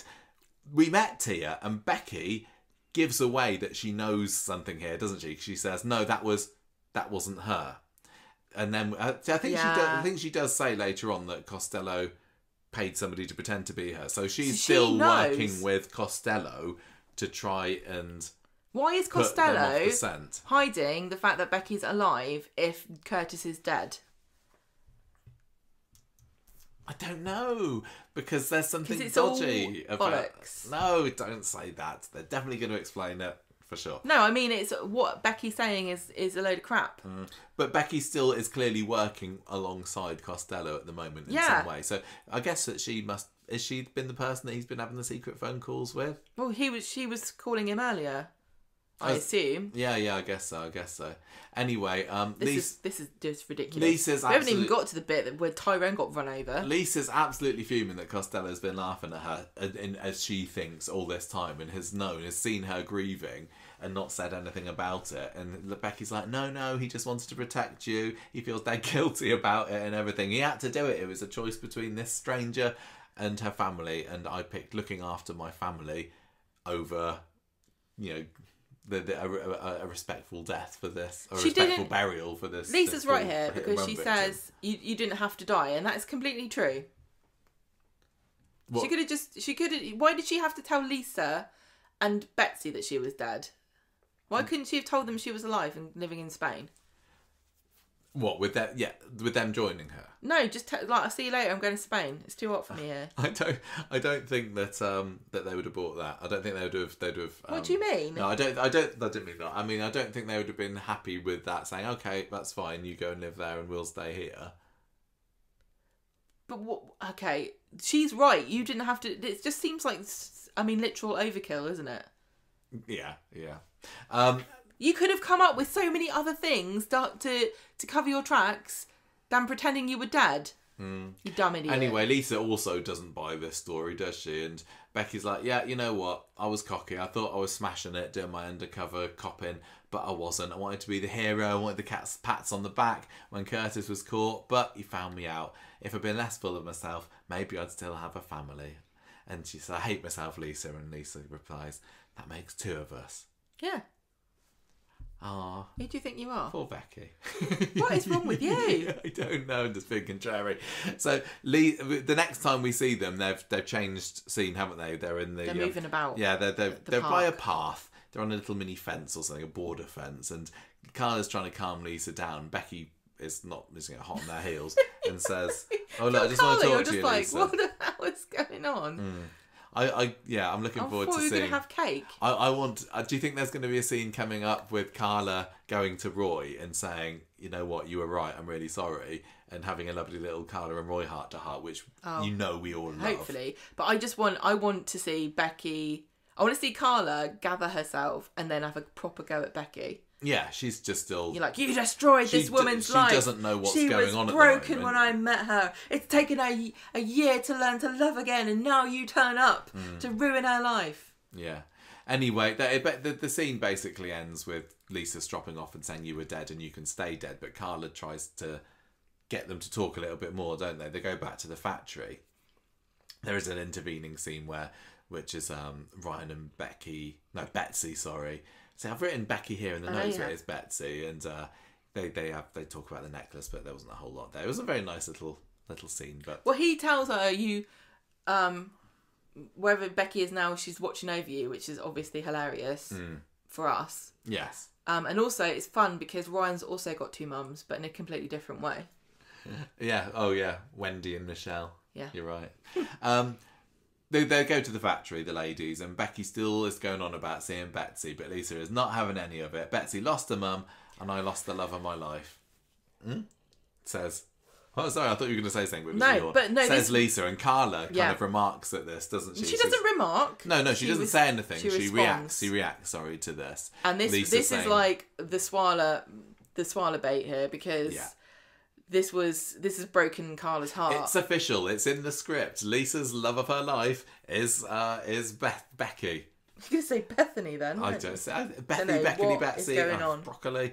I love broccoli. Carla says, look, we need to get back home at this point, and Lisa just wants to be left alone with Becky for a little while longer. Oh man, imagine this was a great that scene. bit where Carla has to leave them. Yeah, and she no idea what they're going to talk about. How much would you die to hear that conversation? We've seen Lisa being pretty sure that she is not going to be leaving Carla for Becky at this point, but yeah, Carla leaving would still be definitely quite concerned that could be on the table. Yeah. And it was a really quite intimate scene, wasn't it? It was, again, very well performed by Vicky and Amy. And Lisa's nearly on the verge of tears. She's been crying all episode. I'm surprised she's got anything left. Costello doesn't need to shed any tears. Lisa's got enough. She getting the Weatherfield Waterworks Award for the year? Yeah, she might be. Somebody's going to get it. It's going to be one of these three women. Lisa, again, is... She goes from anger to... we used to be soulmates, and she's like, I just wanted one more minute with you, and it's clear that she's still got some kind of affection. She's still, in a weird way, still in love with her. Weird. I just wanted to kiss you one more time. And Becky's like, well, you got me now, and they're holding hands, and they're kind of cupping each other's faces, and it's all, as I say, very intimate. And Lisa's like, it's really you. Yeah, and oh my God. and But then... So then Becky says, look, I just needed to keep my family safe. I've never known any pain like it. And Lisa's reply is, I think Betsy... I think Betsy would say the same. Why have you done this to me, Coronation Stew? Why are these characters got very similar names? I can't cope with it. I get names wrong at the best of times. It should be Alina and Zara. Exactly. Don't call her Alina, otherwise you get the just other get it Alina. right. Aaron. Anyway. My girlfriend Aaron. Ryan finds Carla back at their house later. I think he comes downstairs and Carla's there stroking Betsy's head on the sofa. She's asleep, isn't she, Betsy? And she's drunk. Yeah. She's sleeping it off. Yeah, exactly. And Carla's just like, some birthday, kidder. which is a very, very nice mother-daughter bonding moment. Again, especially with Carla thinking, how long could this last for if Becky's plan back goes to plan? Yeah.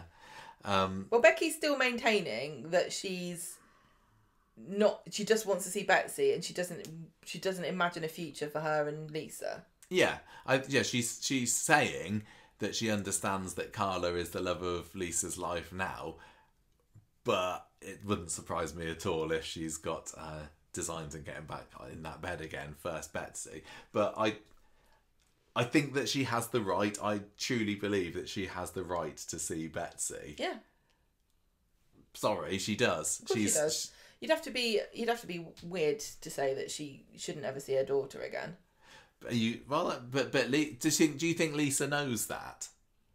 Is she just? She's just being protective because I think she will realise in time that she can't keep them apart, but she needs to think about how this is gonna work and how to sort of break it to Betsy. This has happened. There's no way she would.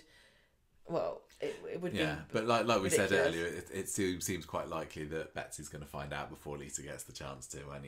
Anyway, the conversation ends and Becky goes off to some hotel. I wonder which hotel that is that she's staying in. Go on, surprise me. Although to be fair, there are two hotels, aren't there? Because there was that one that they used. Alina was in. Yeah, exactly. Lisa gets home and has a hug with Carla, and it's just a very kind of. Whoa. Well, no, Carla says, "What can I do to make things easier for you?" And Lisa just wants a hug. And as she's hugging Carla, she's looking at the prone form of her daughter, blissfully sleeping, unaware of the fact that her life is about to change again. Yes. What a story this week. And I have noticed people saying that Carla wasn't wearing her engagement ring in that scene, as though she was saying, "Do you want to break up?" I've not seen any other reactions. I think that was just a mistake. Yeah, continuity error. Yeah, I've always kind of enjoyed the Swarla dynamic, but there've been bits to the story that I've been cooler on than others, like the Rob prison escape stuff and how long some things that they put in which are clearly very, very baity. I do kind of roll my eyes at a bit and go, oh, honestly, like the music last week for the proposal, and that kind of makes me in some way like the characters less, because it feels like I'm trying to be forced to make it, or I don't like really, really obvious baity stuff for certain fans. Being manipulated. Yeah, but this, genuinely, I have never been more invested in the Carla Elisa storyline as I was this week. I was proper on the edge of my seat. I loved it. What were you going to say? I'm just going to say, the characters will not, like, Carla and Lisa wouldn't be in the show unless something was happening to them. There's only so many kind of like middling, like B and C stories that they can really get into to justify how much time they're spending. So if any Swarla fans just want to watch domestic bliss scenes, you're watching the wrong show, because that's not what is going to happen. They're only going to be in it with big stories like this. They could have just had a wedding, and then I think I would have preferred it if they just had a really nice run of planning the wedding and all that kind of stuff. Then they could have had all those cozy scenes, and then maybe Becky coming after that. I would rather. One of the prevailing theories was that Becky was going to show up at the wedding. That would have been hilarious, but they couldn't have ruined another lesbian wedding. I think that was another reason why it came as such a shock when she appeared on Monday, because a lot of people had it in the back of their heads that would have been maybe a good time for Becky to have turned up. But considering all the lurking there was last Friday, maybe that would have been a bit. Yeah, unlikely. But I'm also going to say that these two women have been working their asses off.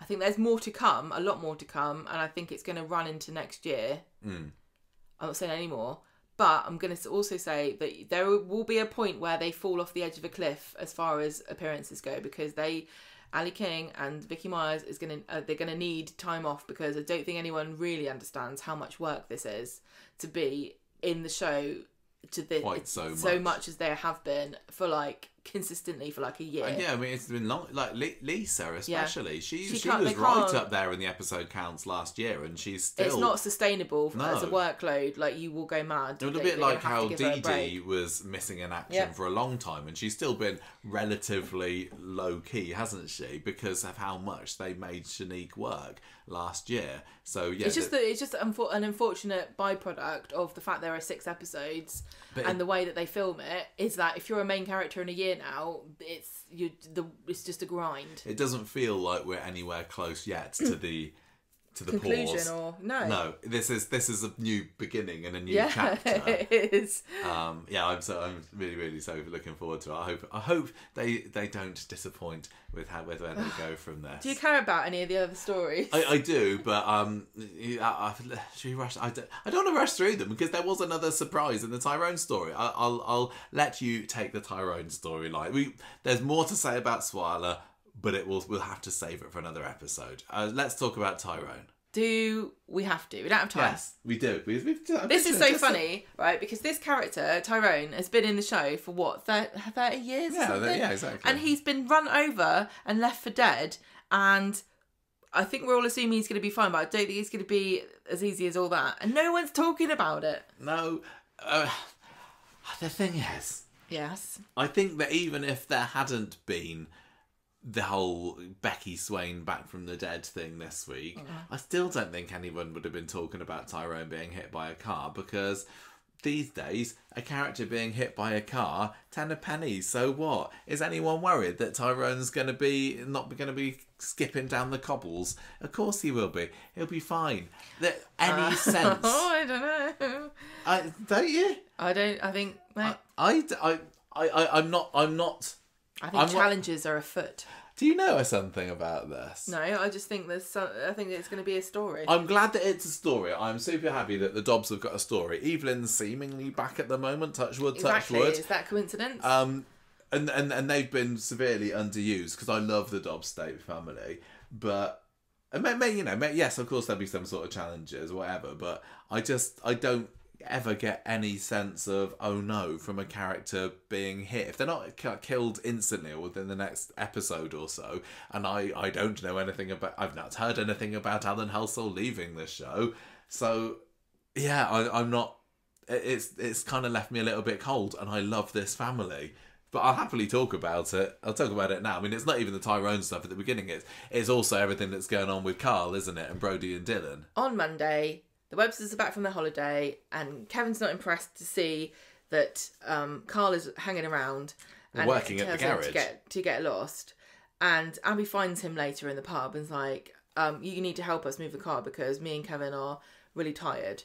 And he looks down about something, and he's like, oh, don't. She says to him, look, me and Kevin didn't sleep with each other while we were away. Still hilarious that you have to excuse yourself for that, Abby. I would never cheat on you. Don't worry. I really missed you. Then his phone starts ringing, and he says, look, I've got to go. There's very little in the way of... was James even in it this week? No, I don't think so. Because I would have thought that he would have been doing an awful lot of lurking while... in these Abby and Carl scenes, because it's surely only going to be a matter of time before somebody finds out something that's going on there. Yeah. That is your. I don't want to talk about this. No, this is me. I'm really hungry. Okay. And I want We've to got have a long my way dinner. to go. We've got to finish this. We've got to do the I news. know. We've got I'm to do tired. feedback. I'm hungry. I haven't had my dinner. And I'm drinking rosé, so I've got stuff on my mind. You need the loo. No, I want to eat food. Okay, go on then. So Carl tells Brody in the cafe he's got another job for him, and then Dylan and Brody get in steal a car, obviously, and they're driving around, and they film this up in Trafford Park, by. Is there that old hotel, the red The one and yellow? where Roy. This is where Chesney was running away to. It's the one where somebody nearly got done for drugs. Oh, yes, it is there as well, wasn't it? Chesney ran away there, and also Roy was arrested. Was it? Yeah, not, it was Roy and Ken. Ken, wasn't that's it? the one. So it's about 5-minute drive, if that, from the Coronation Street studios. But it was so refreshingly lovely to have a scene out there. But it's not connected to the road. It's funny. It's like when it's they want close. It was this was very similar to Craig's death, wasn't it? When they had them driving around outside, but they still end up at the precinct anyway because they can't actually film a proper scene out in the streets. They can just film them driving past. But it was nice. But once upon a time, scenes like this wouldn't stand out because they would always just have them walking down the road in the real life somewhere. But it really was a bit sore thumbish at this point. It's also just a stone's throw away from Peter's AA meeting spot, that's literally wasn't it? across the road. Yeah.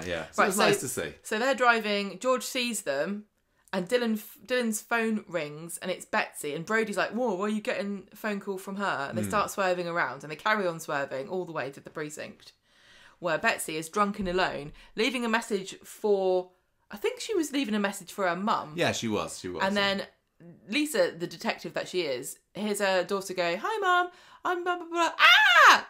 Crash, and goes, that's weird. Anyway, so she walks right in front of a car, which is being driven by Dylan. I thought this was a very nice little misdirect, because this was in the trailer, wasn't it, that was released a couple of weeks ago for the big Swarla fortnight. Lisa, Betsy, and a car careening towards her. So I think lots of people, me included, thought that Betsy was going to be hit by a car. Did you think that that was going to happen? I don't even remember if I knew this was going to happen, but I wasn't excited or anything. Well, yeah, I had the wool pulled over my eyes. So, meanwhile this is all happening, Carl and Abby are bonking in Debbie's hotel. Just so you know. Yes, why are you looking at that? I'm not looking at anything. Right, so literally Betsy. No expression. So Lisa gets this voice message and she's like, that's weird. Then Betsy calls her again and it's an emergency. So they rush to her side. Betsy's very shaken at the precinct, but it looks as though the car swerved out of her way, hit Tyrone and then drove off. I'm going to say unlikely that a car would be able to get that much speed up in the precinct. It was literally driving about 5 metres, wasn't it? Really good. But I suppose we say the same thing about Rosamond Street whenever they have any accidents there. Need to put some speed bumps in. Poor Tyrone. What was he doing there? We found out today he was gone to getting a pair of shoes. A butty. No. I thought he was getting a pair of shoes for Hope. They said. I don't know where from. From a pound shop? No, from Gregory Pope or something. I'm not sure. I know. Right. So, he's being put on a stretcher. Then Carla phones Fizz and lets her know, and we have the zoom effect, sound effect. Yes, this is where they had the sound effects. They didn't have it, so I was, saying well done to Coronation Street for not requiring it for the Betsy stuff, but they still had this. Oh, that lost points in my eyes, but I'm sure everybody guessed that. Just confirming that I did not enjoy those sound effects. So Kevin and Carl are lying around in bed together. Kevin and Carl are lying around, did you say? Now there's a twist. This is a twist. Abby and Carl are lying around when Kevin calls Brothers in her. arms. And Carl's like, Kevin's had you for a week. Oh, it's my turn now. And Kevin is clearly trying to let them know what's happened to Tyrone. Yeah. Carla tells Evelyn what's happened to Tyrone, and Roy grabs her stuff and takes her to the hospital. And they mention that he was hit by a grey 4x4, and George says, did anybody see who was driving it? And Betsy's like, no, I didn't see, which is good, really, because she would have known immediately. Yeah, but George spends the rest of the week convinced that he knows. Yeah. So we get the Dobbs State plumber pops because Dorian's there. Dorian. He was surprisingly silent, wasn't he? He didn't have a lot to say during these scenes. It's obviously very serious.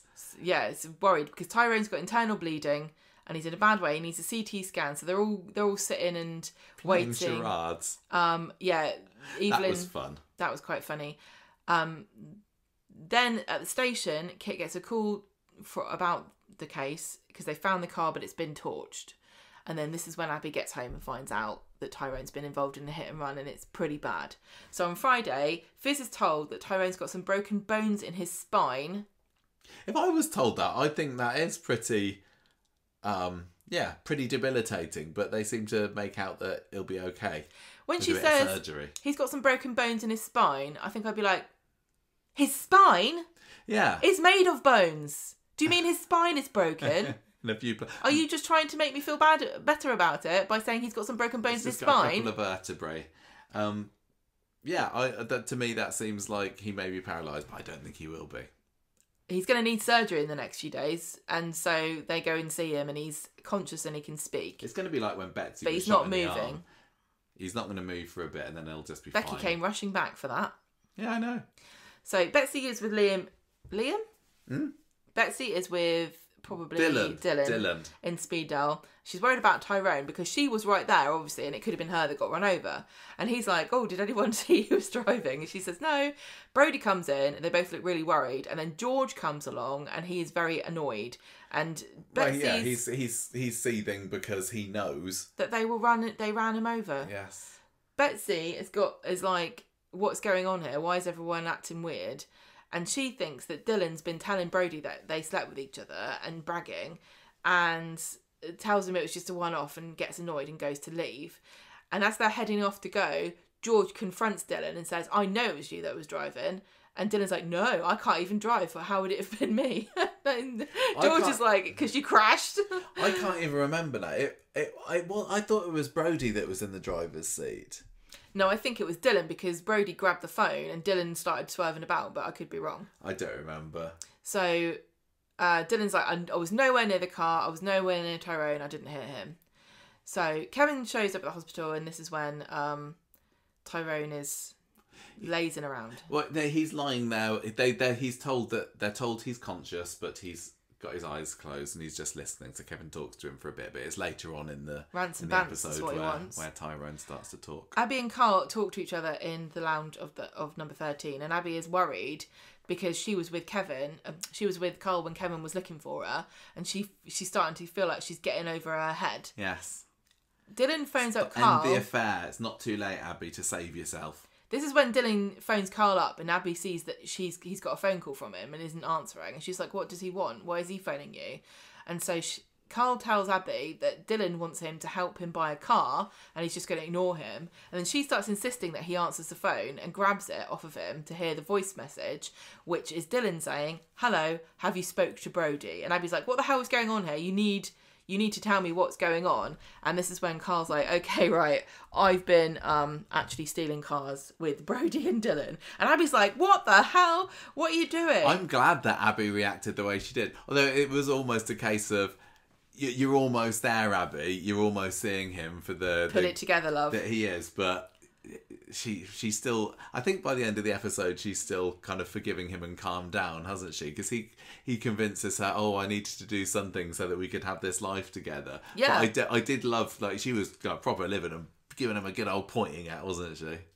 Well, they start arguing because he's going, I was only trying to help, I was just trying to help us get money, and Abby's like, well, I don't have any money, and they're like, oh no, what are we going to do? And he says, okay, well, I'll stop doing this now. A likely story. Dylan goes to number 4 to tell Brody about him and George, and he says George doesn't know that it was me and he's not telling anybody. Brody's not worried about it at all. Then we get to see Tyrone telling his family that he was in the precinct buying trainers for Hope, and Fizz says, look, Hope, it's not your fault that he was there and got run over. It's the person who ran him over, and they're scumbags and they're going to find them and put them away for a long time. Speaking of, we get to see Jess turning up with another uniformed officer right as Kit is walking along with Brody and Dylan to arrest Dylan for driving and running people over. And he's like, I didn't do it, I promise. And Brody says, yes, we've been together all day, he didn't do it. And Brody tells Kit that it definitely wasn't them what done it. Can't believe they would lie like that. Any surprises there? No. I'm sorry. What? You just literally... I'm just really hungry. I know. Look, we can stop and you can have a little snack if you want to, but that was literally just you whizzing through saying everything that happened. And the listeners going, I know, I watched it. I know, but it was... Okay, it was just another... Like you said it yourself. Someone got run over and somebody did it and they're pretending they didn't. Next week on Coronation Street. I guess we're going to see a bit of Sean's reaction this week, and I wonder whether Sean is going to believe Dylan's innocence. Because you're the one that normally is moaning that you don't care about Kit or what happens to him. So I don't know no, why I don't particularly care about Kit. So what do you care then? Oh, because I'm. Not every story I care about. Do you? I care more about what's going on with Tyrone than Dylan and Brody. Yeah, but you're convinced that Tyrone's fine, so there's nothing in that story for you, is there? Compared to what was happening with Lisa and Carla and Becky, this was like, why are we doing this now? We could have made this into another week and done something else. Especially with only 2 episodes. Usually when they do like a big week, loads of things happen and they're all really super serious and you're invested in all of them. But somehow I didn't really. This was the weak link in stories because. But it should have been huge because of the characters involved. Yeah, but at least we had Evelyn playing charades. So finally, then we got the show Me the Mummy story. I suggested the Late Show as a suggestion as well because she was late for her. That's what you say when you find out you're pregnant, isn't it? I'm late, but you chose Show Me the Mummy. I like that one. Yeah. This was quite interesting as well because the way that this storyline worked was it was a pregnancy test discovery. Which this was a double fake out. It was. This was brilliant. And again, this was another thing that I'd seen. I knew that David was going to find a pregnancy test and suspect that it was Lily's. I then was like, well, I think it's Betsy's and that's going to be the reveal. But then when they revealed that it was Shona at the end, that was like, oh, quite a good twist. Had you seen or predicted this particular turn of events? I was convinced it was either Betsy or Lily because both girls were going, I'm ill. Well, that's the not so subtle hints that they dropped into the episode, wasn't it? But it was great. It was great because it was a massive, great big fake out because the woman who wasn't saying she was sick was actually the one who had it. Yeah, so yeah, Lily's moaning that she's got her periods, and Audrey tells David that Lily was being sick last night, and she also gets herself into a fight at school. Did anything come from that? I can't remember what the fight was even about in the end, but I think it was all part of the red herring. It was about Labubu. It was about a lad or something or other. Yeah, Labubu. As I said earlier, David was on form this week. David's been great. Since Carla and Lisa moved next door. Yeah, and he was floundering a bit. Well, there was the scene earlier in the episode. I think I accidentally wrote it in one of the other storylines notes when he's looking through. He's like twitching the net curtains, isn't he? He's like, "What's that? Is Carla dropping that box in our bin? How dare she?" It was so funny. And then when he finds this pregnancy test in the bin, I don't know what the direction or what the script says for Jack P. Shepherd to pull, the expression to pull, but he contorts his face into the most like of suspicion, doesn't he? He's literally the eyebrow raised emoji to the extreme, holding this pregnancy test, the camera zooming in on him. Doesn't it freeze over the Coronation logo? It was the ad bumper. Yeah. Hilarious. It was fantastic. Cheesy, absolutely. I mean, honestly, are we supposed to be taking anything that's happening in Coronation Street seriously at the moment? Because this is all just a bit ridiculous. And the fact that David was hamming it up so much was... He was really hamming it up. Great. But I think, sometimes that works and sometimes it doesn't work. And, we love a good bit of deving. And I think David wants to get in on the action. Dev's got his deving. Does he want to make daving a thing? Don't think Daviding works. I didn't say daving. No, daving. No, I think it's shepping. Shepping? No, Jack P. Shepherding. Or peeing. Peeing? Yeah, just peeing around. He wasn't. What do you reckon? Anyway, love that shot. And I was like, oh, who is it? Because he then goes through the whole rigmarole of revealing it to Sarah. I didn't know whose pregnancy test he thought it would be. I wondered whether he was going to go straight to Lily because, again, I honestly, I do try to avoid spoilers, but I knew that he would suspect that it was Lily's pregnancy test. So when he's there waving it triumphantly in front of Sarah Lou in the kitchen going, hey, look what I found. I don't know why he's got that voice. And I was like, why is he happy about it? But yeah, he thinks it's Betsy's.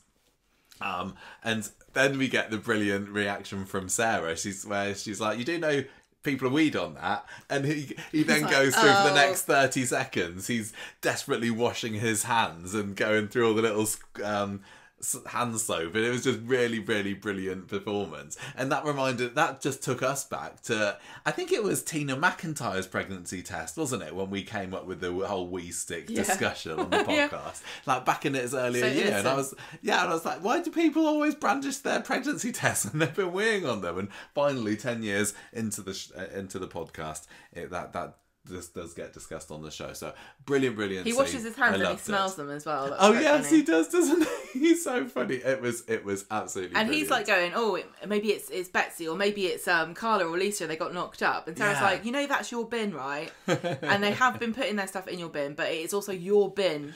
Yes, things do go in the bin that come from this house. And so maybe it's Lily's. And David is like, although like I said, I knew that David was going to suspect this, I was a little bit surprised that he did jump to that conclusion, weren't you? What, that it was... Well, I know it was Sarah that jumped to the conclusion, but David was quite quick to go, oh my gosh, you're right, it must be her. I think it's just because I would... Because if you've got a teenage... It's, it's their family history and... Well, they talk about that, don't they? They say, well, Sarah's almost kind of like defending her and saying, well, it wouldn't be so bad. Because what did she say? Look how I turned out. It was so good. I know, it's so funny. Like, she's oblivious to the fact that nobody wants to turn out like Sarah. If Lily had got herself pregnant there, that would have been a shock for everybody. So I was quite surprised that David was quite so quick to start rooting through her bag. To try and find evidence of this other boyfriend or something. But anyway, Lily's there, isn't she? She's listening into them upstairs and she stomps down and is like, that's not mine, and up she goes. And it was at that point where I was thinking, oh, maybe it is Betsy's. But how could it be Betsy's? Who's she been sleeping with? Oh, is this going to be a Who's the Daddy story with Brody and Dylan? I thought it was going all down that route, and it turned out that it was this massive red herring, because when Shona gets told about it, she was like, well, it was mine. It was mine all along. What are your thoughts about Shona being up duff? Okay. I was actually quite surprised. I don't think I clocked, even though it obviously showed it and it was very, very clear that it was a positive pregnancy test. I left when... oh, really? I think it did, because I left Monday's episode thinking, ooh, I wonder if Shona's pregnant. But apparently it was, yes. No, I just assumed it was a positive pregnancy test. No, Monday's episode was left, I think, with no doubt in anyone's mind, apart from mine, apparently, that Shona was pregnant. But yeah, what are your thoughts? Happy for her, or is this a development that the Platt family don't particularly need? Will she have the baby? This is really difficult, because it encroaches on territory that could be negative about something that's very happy. Oh, it doesn't matter. I know, but I'm always conscious of talking about things that could be triggering for people and, like, accidentally offending or upsetting people who are in a vulnerable position if they're, like, pregnant or something. But obviously, immediately I'm thinking this is not going to be plain sailing. Well, the way that Friday's episode goes, where everything's just pretty much perfect and blissful for them, that was a red flag enough for me that there's going to be some kind of massive wrinkle in the fabric of this future story. Yeah, exactly. And so I'm like, I can't remember how old Shona is. Well, David was born 1990, so he's 35 at this point, and I don't think Shona's supposed to be massively different from that. But I think, is Julia a bit closer to us? I can't remember. But yeah, in a way, I'm very chuffed for them, because everybody listening knows that I've been a big fan of the David and Shona pairing right from the beginning, and certainly not everybody has been singing from the same hymn sheet as me, because there are a lot of people who were like, no, Kylie was the one for David, but I never really liked Kylie and David, so I've loved these two as a couple, because Julia Goulding and Shona are both fabulous and wonderful, and I love them. So with all that in mind, I'm happy for them. But there is just this little bit of me that's like, is she going to be saddled with a baby? That's a bit boring. I don't know. It depends what the story is that goes with it. But just the idea of Shona having a baby, I don't know. What would she be like as a mum? She's not her first one, and she's got Clayton, hasn't she? Yeah. This is the Clayton replacement. Clayton's got a little brother and sister on the way. But I'm just thinking about things like age gaps with the babies. You know, the children, all different ages. Yeah. That's a big gap. Well, I don't think it matters. I know, but it's a soap. This is the thing. It doesn't, in real life, whatever. But in the soap, there's I'm thinking, where's the story going? And I'm thinking, this is why it's difficult, because we're talking about something that happens in real life to people, and I don't want anyone to think, or we're sitting here judging and going, oh, what about the age gap? What about how old? Is she too old? It doesn't matter. But in a soap, all of these things could be where the story's going. It could be like, oh, is she too old to have a baby? No, because Julia Goulding just had a baby. Oh yeah, of course she did. Is she? Is something? Is it going to be cause tension between the children because they're slightly older than? They've just done the house up. Is there anywhere for the baby to go? Coronation Street don't give a crap about that. None of that to me particularly sounds that interesting. I know. I know that's the family doesn't need an extra member. I know they've just shipped off Max and Gail, but it's not feeling like they're lacking.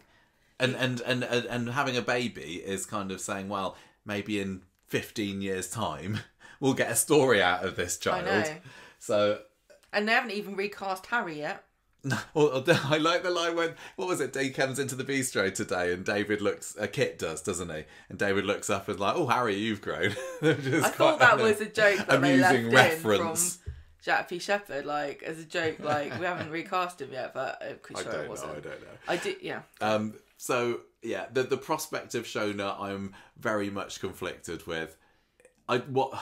But now she's pregnant, I don't want her to lose the baby. I don't want there to be... it happened to Daisy. Daisy, we were all kind of like, oh, Daisy's going to be a mum, what's that like? And then she hit by a car and then that's the end of that. So I don't want anything horrible like that to happen to Shona. But equally, having her tied down being a mum isn't that exciting too. But, yeah, the Shona and David fan of me is very, very happy for them. So that's kind of where I am with that. And we'll have to see where it goes. Yeah, I'm not going to say anything. Basically, there wasn't a whole lot of this on Friday, was there? It was just this celebration at the... Does anybody know... Do we know that Sam was working at the bistro now? Absolutely not. How old is he? Is he allowed to get a job that's not a paper round? What are they doing? What are they having dinner for? I think it was just... Because Nick goes, oh, it's a good idea to have dinner here. They're always having dinner. What do you mean, a good idea to have dinner here? They're always having dinner there, but they use it as an opportunity to reveal to everybody that Shona is expecting a baby. Yeah, because loudmouth Sarah goes, how come you're not having any booze, you alcoholic? And Shona says, I just don't fancy it. And Sarah goes, you're pregnant. That whole... Sam off taking someone's order as a mimosa. It was just, and talk about Harry. Loudmouth. Talk about Harry growing up quickly into Kit's size. Sam he's shooting up, isn't he? He's a little sunflower. Yes.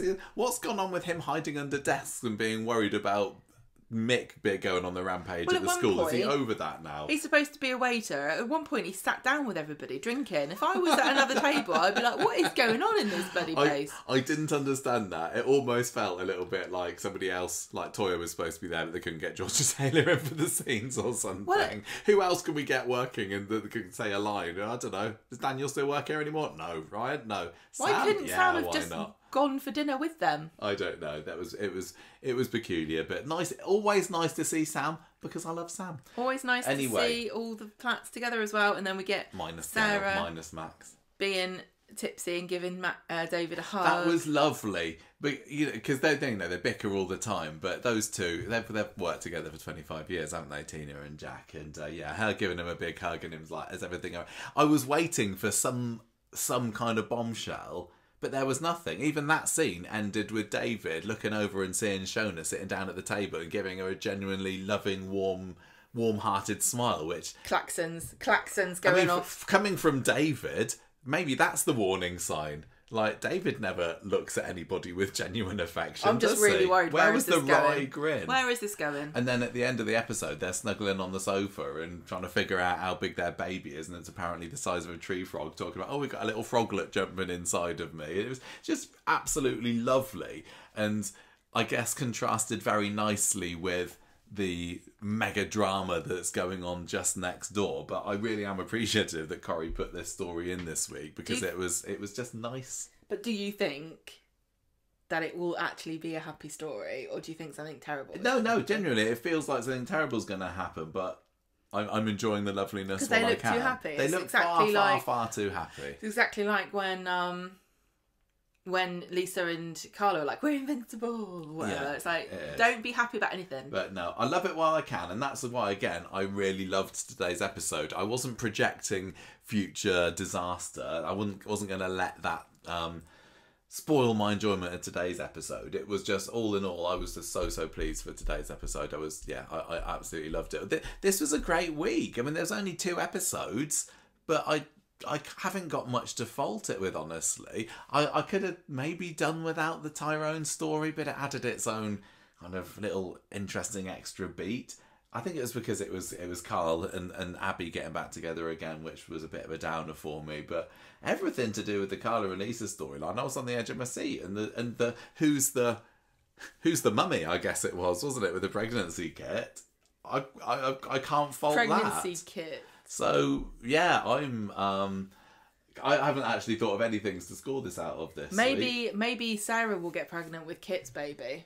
Maybe. And then Shona and Sarah will be pregnant at the same time. Is this definitely going to turn out to be David's baby? Oh God! Shona's not been playing around when she's not been off screen, has she? You take that out of your mouth. She did it with Kit, didn't she? Maybe he just had a dormant sperm cell just sitting there inside of her, just waiting to swim to the egg.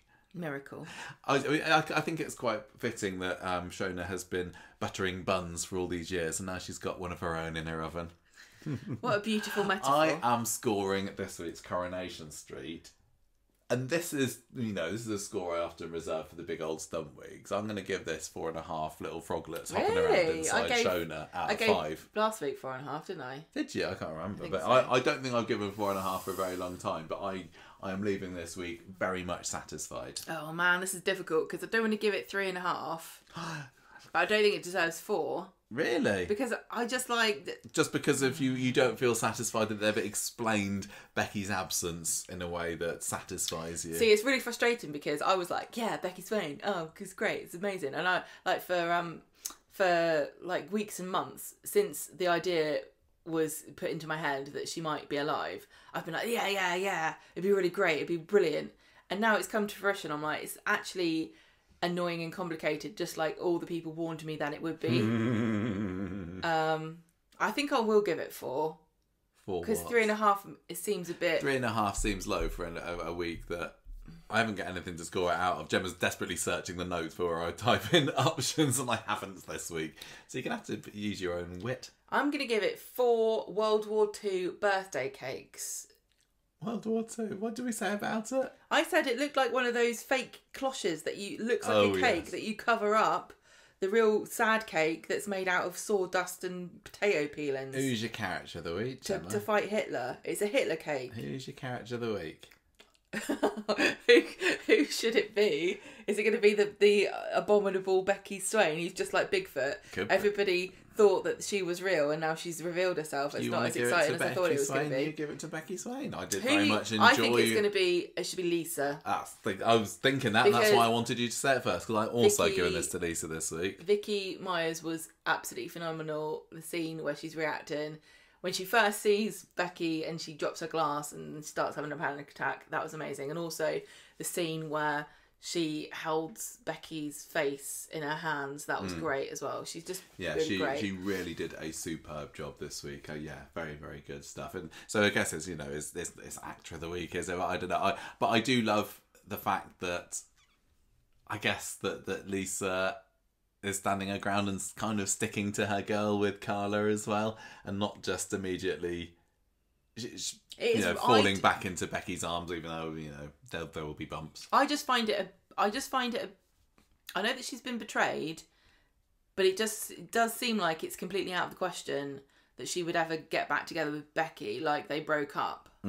But I don't think that rings a bit weird to me, because I do think that you would think a bit more about it, and maybe she will. I don't know. I think she will. What is Betsy going to say? Is Betsy going to be like, Mum, why aren't you together? Yeah, well, like we said, I would not be surprised whatsoever if Betsy doesn't go off. Yeah, I know. I can picture Becky gets a flat in the precinct. Yes, probably. Betsy goes there and stays with her. Oh, look, it's this flat that MND Shelley stayed in. Do you think she's gonna be a police officer again? It depends on whether. So. It depends on Has whether. she been doing a bit of policing in Spain? Depends on whether she was actually telling the truth about what happened, and whether Costello is dodgy or not. I just don't. I think it's all a big load of crap. It's all fibs. She's lying, and she and Costello got in over their heads, and she had to skedaddle quick. And nobody else knew that it was that she was pretending to be dead, and it was all just Costello, and it really was just a low key funeral because nobody liked Becky, and she was a bit of a cow. Well, not long until we find out, Gemma, because I'm sure there will be plenty more revelations on Monday's Coronation Street. Okay. No, I'm just saying, if it was all like that, then I don't see how Becky can stay on the show, because she will get arrested if it all comes out. I've got no idea whatsoever I know how exactly. long Becky's going to stay I on was the show. just saying, I don't know where this is going. No, in my head, she's going to stick around for, 6 months or so maybe. But I could be, wildly out there. I got no clue. What would you say? About how long you're expecting? What did you say? I said about 6 months. Takes us into.